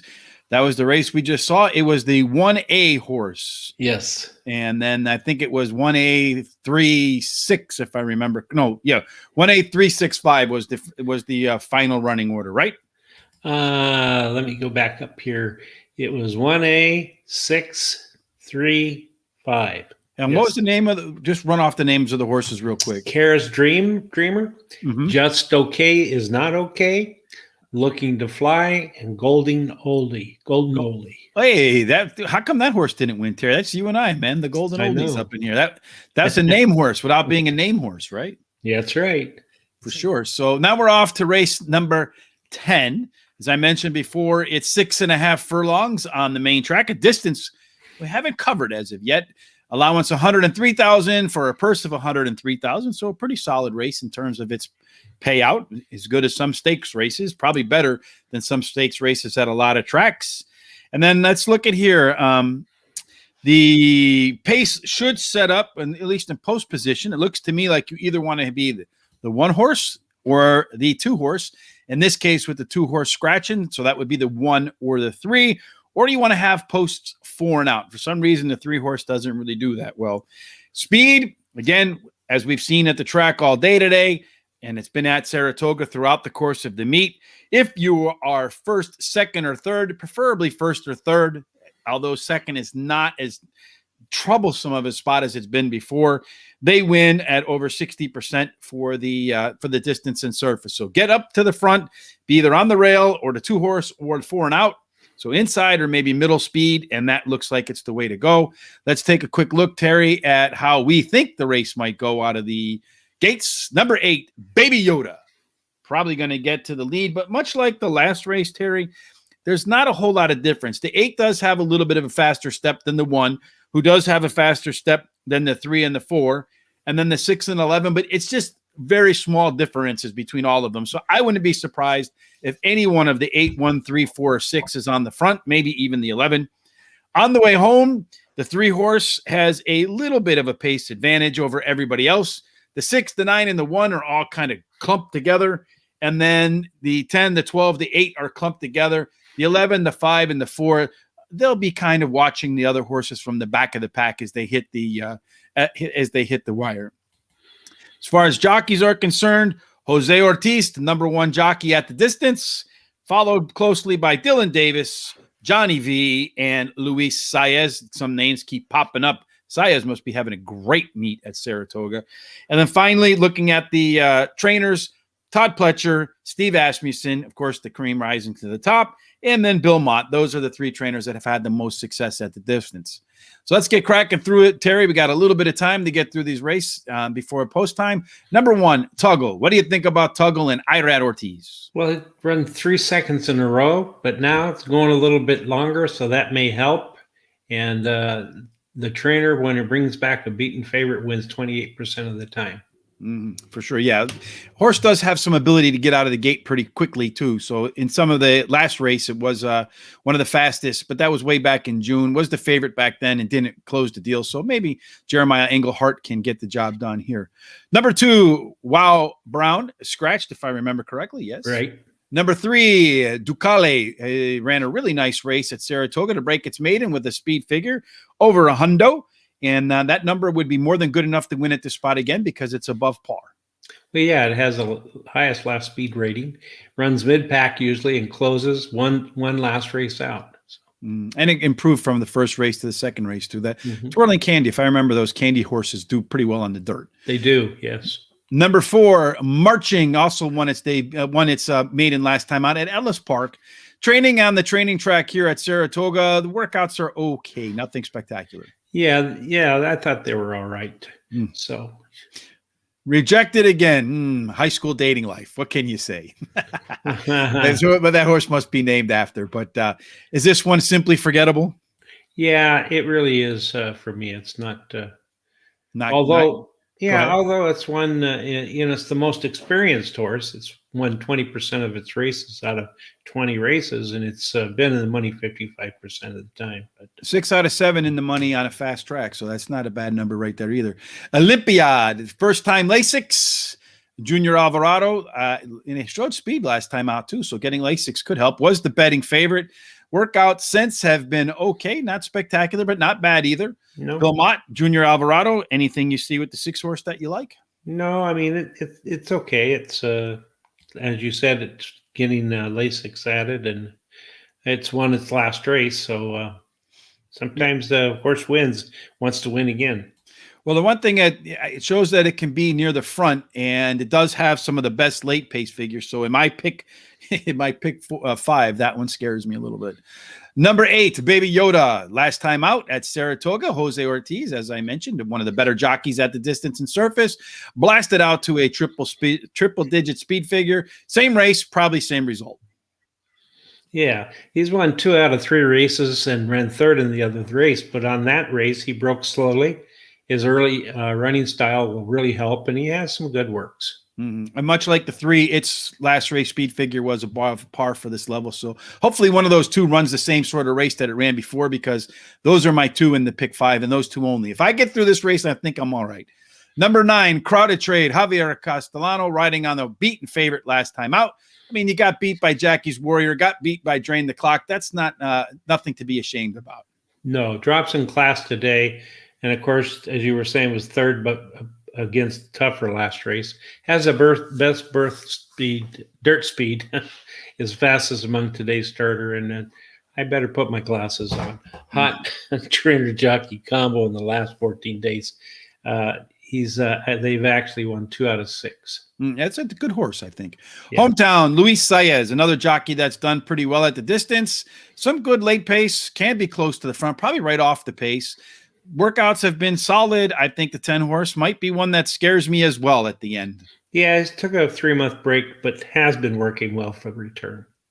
Ampersand, that little goofy and button on the keyboard. Anything that Ampersand can do to get into the winner's circle? I don't know. He ran second against similar horses last race, but really has poor speed figures. Yeah, I don't see much with Ampersand here either, though it does have some history of some giddy up and go out of the gate. So I think we'd have to repeat that history of giddy up and go to go ahead and get this done. Finally, staying out late, the way outside horse with Ricardo Santana. You think that he can overcome that post? No, that's pretty hard to do. He did ran second last race, beating the nose, but he hasn't raced since then for 4 months. All right, Terry, it's that moment of truth. We still haven't hit a big one yet, Terry. So what are your picks? Okay, I like 3, 9, 10, 8. 3, 9, 10, 8. Rich is going with the 3 on top, please. The 8 on top, please, for my pick 5. And then the 10 and the 1. So 3, 8, 10, and 1 for me, Terry. Hopefully either the 3 or 8 is in the winner's circle. We'll find out when it goes official. All right. Pull for me, man. Root for I me, will. brother. All of you. Everybody who's watching, fingers crossed, toes crossed. Let's go. 3 and 8. Yeah, 3 is my top choice. So let's get her done, as Larry the Cable Guy says.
Terry, next stop for Baby Yoda is going to be in a stakes race. That's right. And this horse was scratched on August 28th. He was one of my picks of the day. And I wondered why he was scratched. And I looked at it really hard. I'm really happy for you because it was 6-1. Yeah, well, I need 2 more to go, Terry. Hopefully I know. hopefully it goes chalk the rest of the way. I won't complain. But when you look at those fractions out, think 21-5. Come on, my 2 horses out and run at 20. What are you doing? 21-5. You're going to kill each other. Yeah. And then 44.08 in for a half a mile, and then 107.98 for 6 furlongs. I mean, those are some big boy and big girl fractions. Yeah, you're going to probably see this one in some stakes race, graded races pretty soon. It's only a couple of ticks off the track record. So yeah, next time out, that horse is on the next time out, that horse is in a stakes race. No and ifs or but. That race was visually impressive, and as we mentioned at the jockey, Jose loves the distance. He was the leading jockey at that distance. He had a great horse there, and I'll take a $14 and change horse in my pick 5, especially off that last leg where there was really no big favorite, right? Yeah. 7-2. So I got the early chalk. Now I got a couple of nice prices on bigger fields. Time to go chalk and collect that pick 5, Terry. Oh yeah, I'm rooting for you. I want you to get it. Yeah, no counting chickens before they hatch. I know all. Sean does that to me all the time. Like where we bet in a football game or a baseball game, and we'll have a pick, and it looks like it's coming in, and Sean will text me, "Yeah, it looks like we got this one." I'm like, "Oh man, I can throw the ticket away now because I know it's going to lose." Yeah, that's superstitious stuff. That's what I'm very superstitious that way. So no, it's the real world, Terry. It has nothing to do with superstitions. When Sean calls me and says, "Hey, your team is going to win," I know that game is over. I'm going to lose. Just kidding, Sean. All right. Well, the next 2 spots, Terry, are win and you are in races for the Breeders' Cup. Next up is the Flower Bowl. Really not much to say in terms of the pace or setup because they don't really run a lot of races at 1 mile and 3/8. But we'll talk a little bit for what it's worth about what past Flower Bowl winners have looked like. They used to run this race at Belmont a little later on in the year. So it's I don't know to what degree the past makes really any difference. So we'll talk about the horses in the race, who we like, and who Rich wants to come home first. All right. We'll see how things look out when we get together again 10 minutes to post, Terry. Sounds good to me. See you then, my friend. Okay. You too.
And Terry, we're off to the Flower Bowl.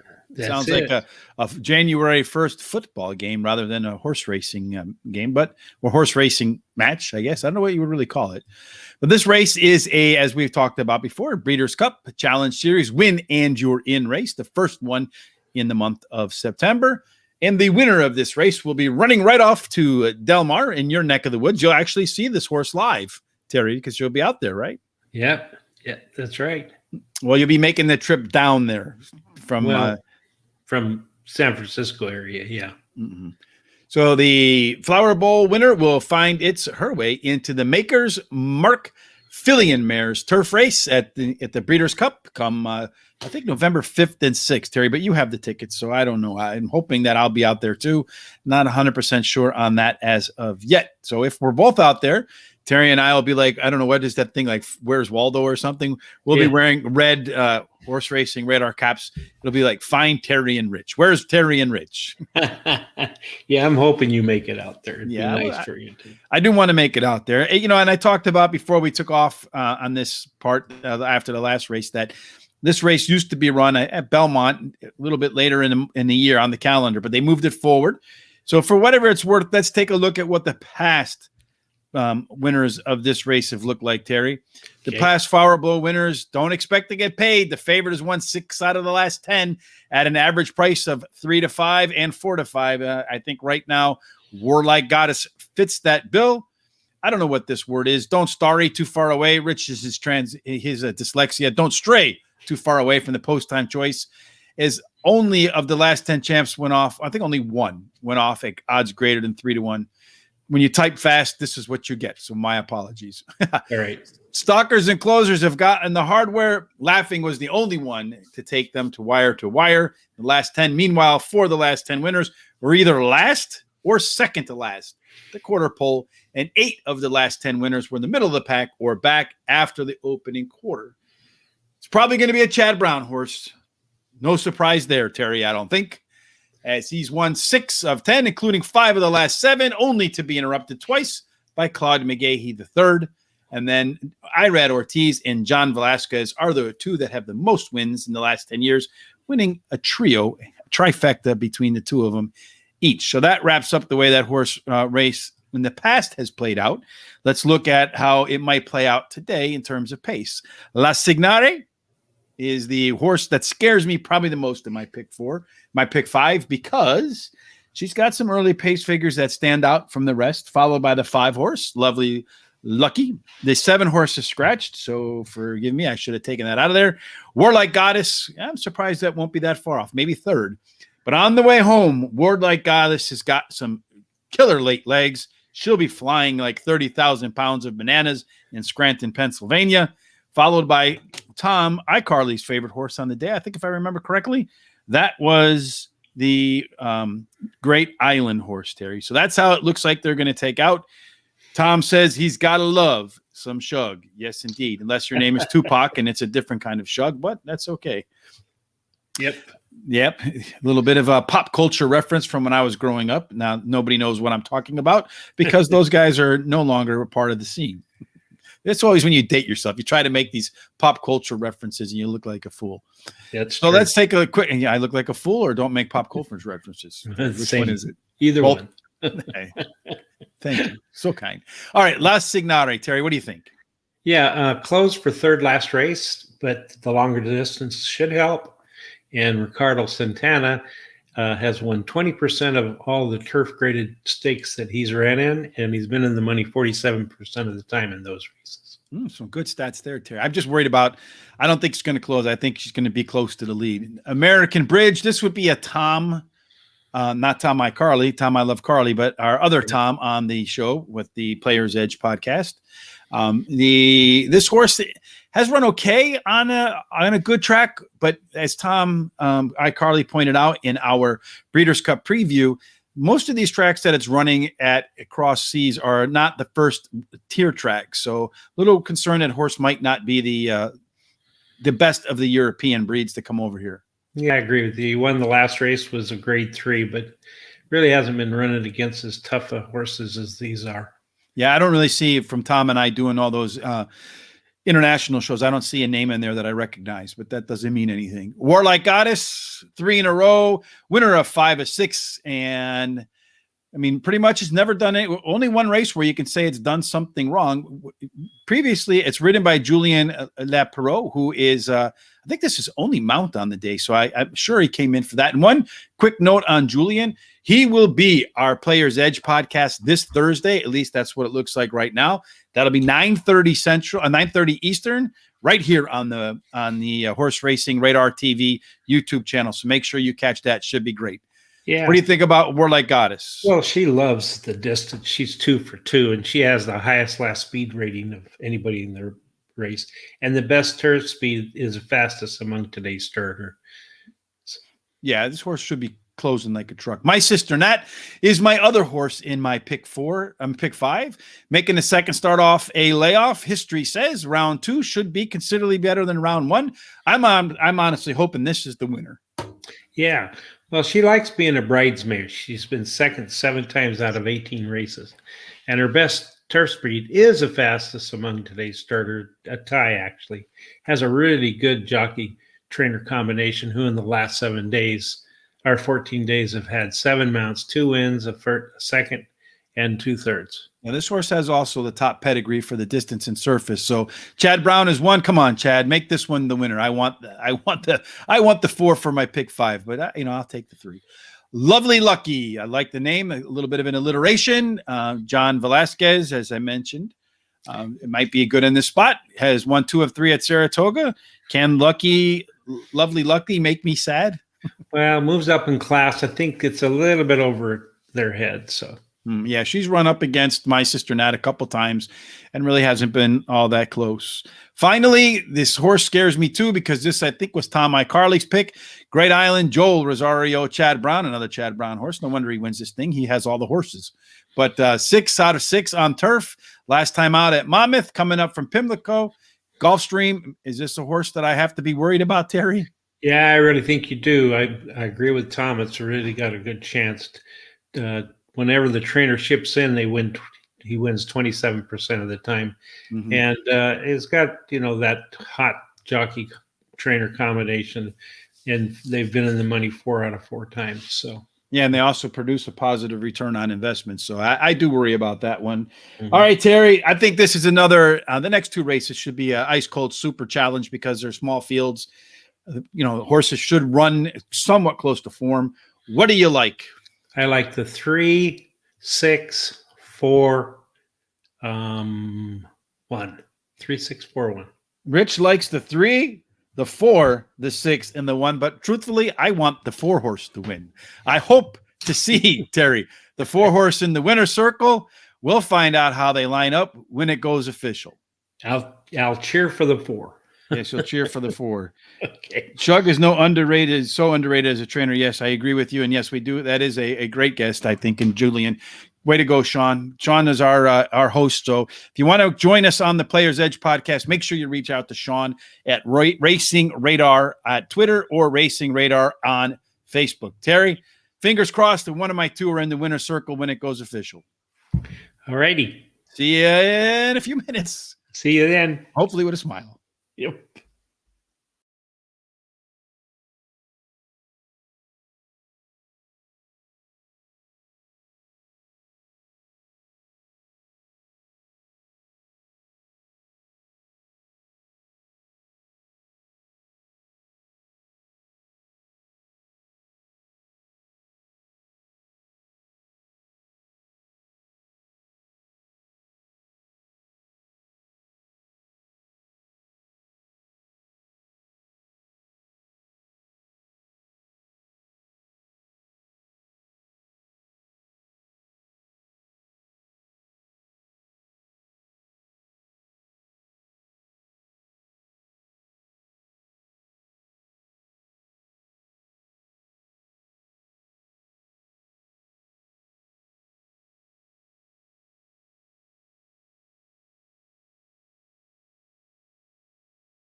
Where are you, Rich? Right Well, here. Rich isn't here. Oh, there he I'm is. almost home.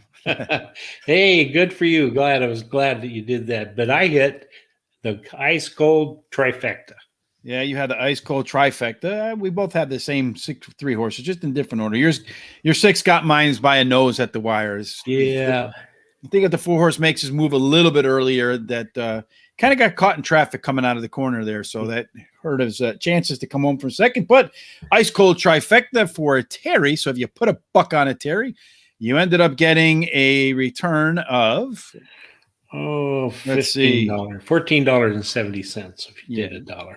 Not bad for a buck, right? No, that's not bad. That's pretty good. And surprisingly, with that horse in there being 2-5, the pick three with the 1, 8, and 3 paid $41. So let's take, if you look at the pick four, because I did give out that pick four at the top of that beginning race, right?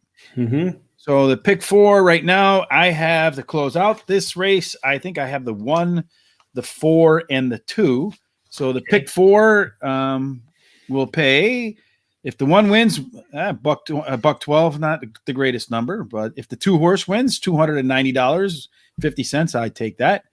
And if the 4 horse wins, you'll collect $130. So hopefully the 2 horse wins, because that pick 5 for $1 will pay $720 to 1, $358.50, and the 4, $416.50. I should probably go bet $10, like $50 across the board on the 3, the 5, and the 6. Yeah. That's something I do all the time. And it works out. Well, I hope that one of those 3 horses, I hope there's not a big upset in here. I think if there's going to be an upset, it'd probably wouldn't even be that big of an upset, but I feel like it'll be Max Player can get to the lead and maybe hold on and run from pillar to post as the Jockey Gold Cup Gold Cup champion. But we'll find out in 10 minutes to post which one of those horses, if even, are going to make it to the finish circle, to the finish line in the winner's circle. Of course, we'll talk a little bit about the past history of the Jockey Club Gold Cup. Again, that was used to be run a little bit later on in the year at Belmont. So for what it's worth, we'll see if any of the trends hold up. I mean, the trend held up there. A horse that was 3rd or 4th behind the pace came on to win in a late run. So we'll see if that holds up again, Terry. That's true. And that horse is now 3 for 3 at that distance. And looking like it's going to be a real contender in that Filly Mares Turf over at the Breeders' Cup on November. Yeah, I think you're right. I think that's true. Yeah, I think it's a horse that you'll be watching out there for. All right, Terry, we'll see you 10 minutes to post for the final race number 12. Fingers crossed that one of those 3 horses that I have comes to the finish line first. We'll see you then. All right, see you.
And then there was one, Terry, one race left to go, race number 12, which is the Jockey Club Gold Cup, another Breeders' Cup win, and you're in spot, and the winner will run right on off to the West Coast to race in the biggest race of it's the big one right over at the Breeders' Cup, the Classic, right?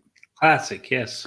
That's the headliner, where you're going to have the names like Knicks Go, Essential Quality, and whoever wins this race right here.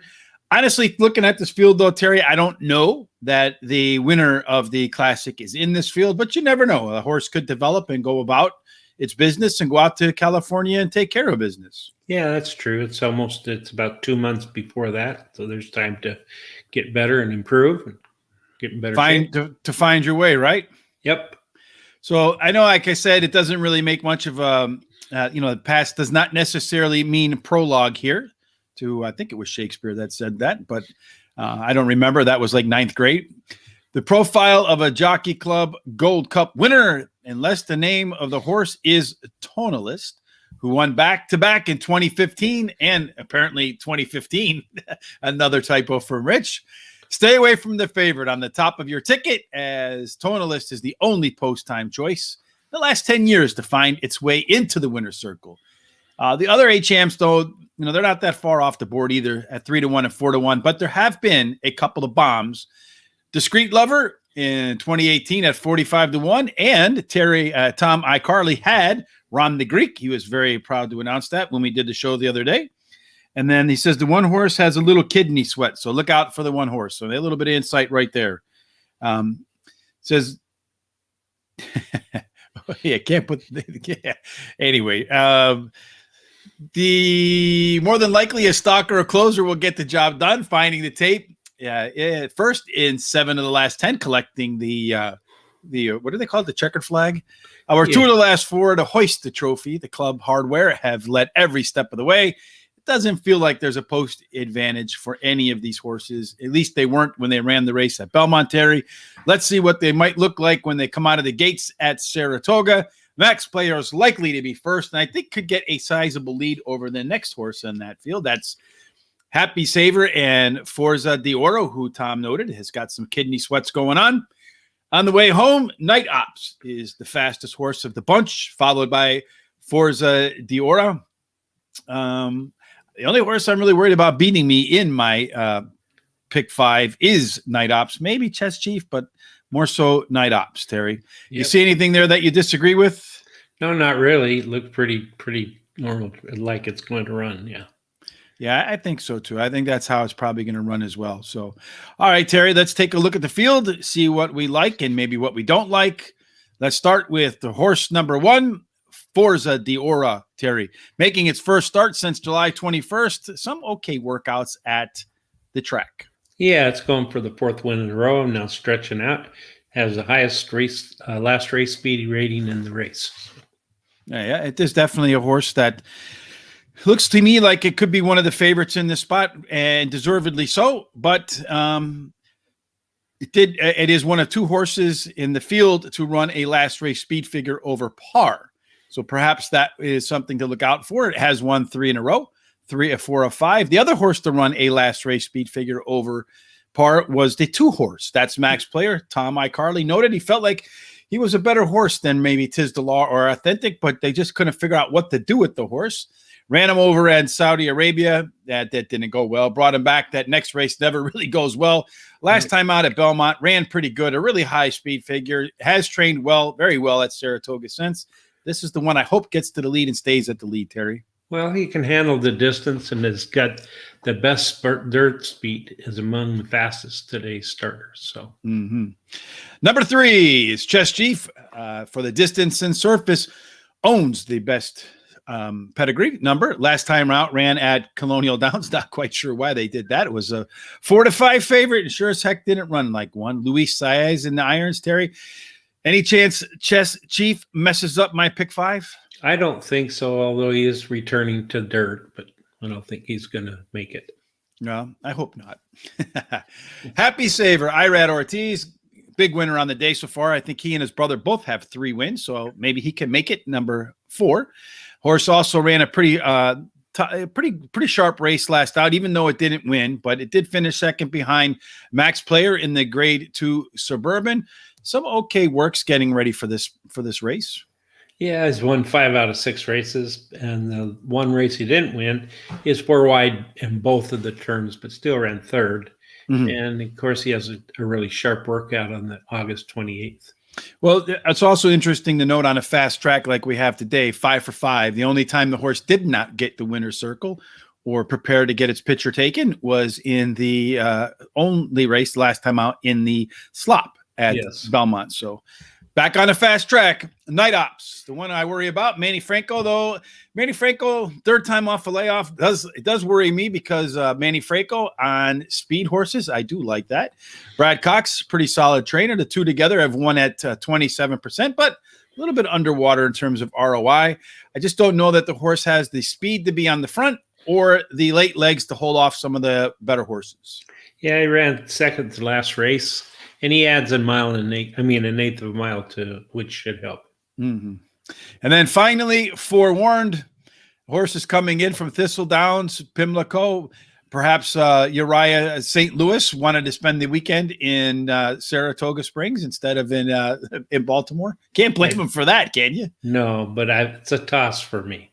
Yeah, but that's simply forgettable. Now, that horse we just locked in as the upset winner, Terry, to go on into the Breeders' Cup Classic. Yeah, that's true. It could happen. Mm-hmm. Horse racing always can surprise you. Absolutely. It says here, after Max Player won the Withers race, should have shipped him to Oak Lawn or Florida. Yeah, probably would have been a good idea. Hopefully they ship him right on into the winner's circle, Tom. All right, Terry, how are you going to line them up?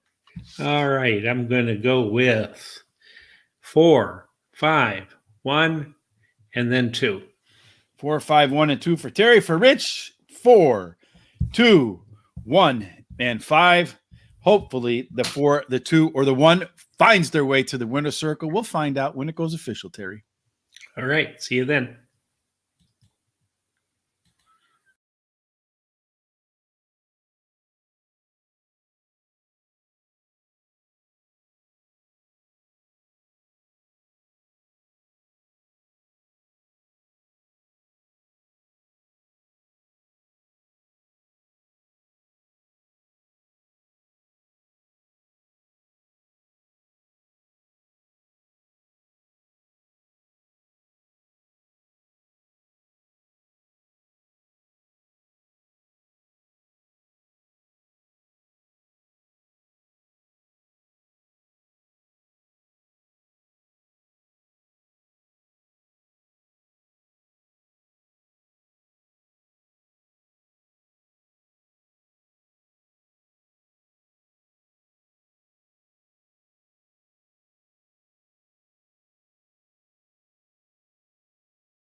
Well, good for you. That's the best one for you to have. That worked out pretty well. Yeah.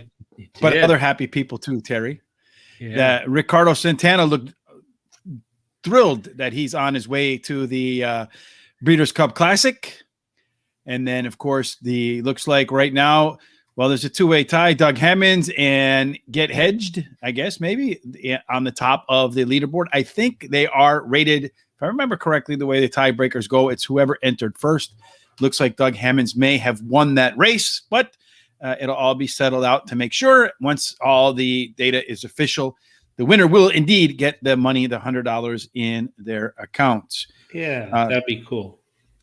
So, yeah, I think maybe that, Tom, you're right. Tom says, how do you not have this horse on your Breeders' Cup ticket? I do think that the horse did run a very good race there. It looked visually impressive, but when I looked at the fractions, they weren't as strong or as fast as I would like them to be. So, yeah, that's true. Maybe. And the number 4 had a really rough race. He was blocked and out inside and had to pull back and then came on again. So he had, he didn't have a very clean run.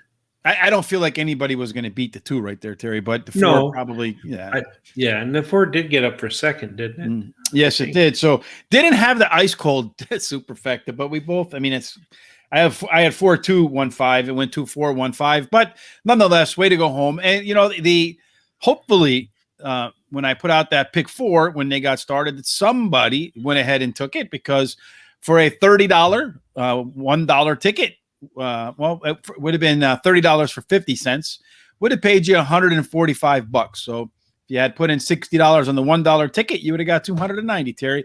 Where else can you spend an afternoon with Terry and I, turn $30 into $150? All right. That sounds good to me. If you haven't done it yet, folks, head on over to horseracingradar.com. Look for the Player's Edge podcast. You'll see podcast up in the top, or you'll see a headline on the top page. Click on that. Go over there and watch that video with Tom, myself, and Terry with Jay Privman from DRF. We cover 3 of the last 4 races, or 3 of the last 5 races at Del Mar. So if you want to bet the pick 4, or you want to bet the pick 5, or maybe even if you hustle up the pick 6 at Del Mar this afternoon with your winnings from the pick 4, you might want to take a listen to that as well. Terry, as always, your company with me on Saturday afternoon is my pleasure. Thank you for joining me, sir. Thank you. I had a great time. We'll be back. Are you going to be with me Monday, Terry, with the Labor Day? Oh, yes. For the Daily Show? Yes. Okay. Terry and I will be back on Monday at 1 o'clock Eastern time. Just go to YouTube, look up Horse Racing Radar TV. Terry, I'm not quite sure what track. There's plenty to pick from for pick 4 on Monday. What do you think? Oh, by the way, hold on. We'll talk about this more Monday. But I found Sasquatch on Thursday. Yes, you did. Yeah. Yeah, absolutely.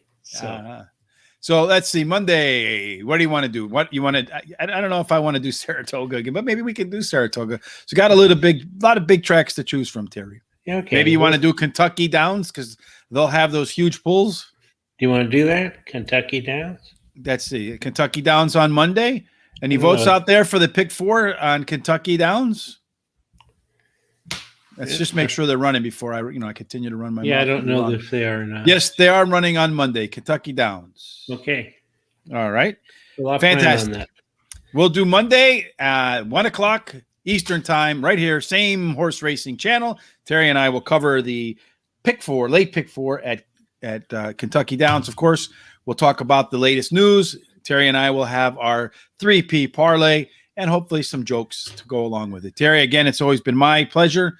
Look forward to getting together again. Is it supposed to rain at Kentucky Downs? Probably going to rain, because Terry and I picked it.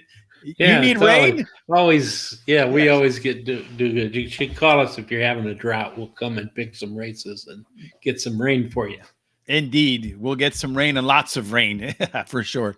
All right, Terry, enjoy the rest of your weekend. Again, head on over to Horse Racing Radar. Take a quick look at that show with Jay Privman, myself, and Terry, Tom, and Sean. Maybe there's another pick 4 in there for you. Have a great weekend, Terry.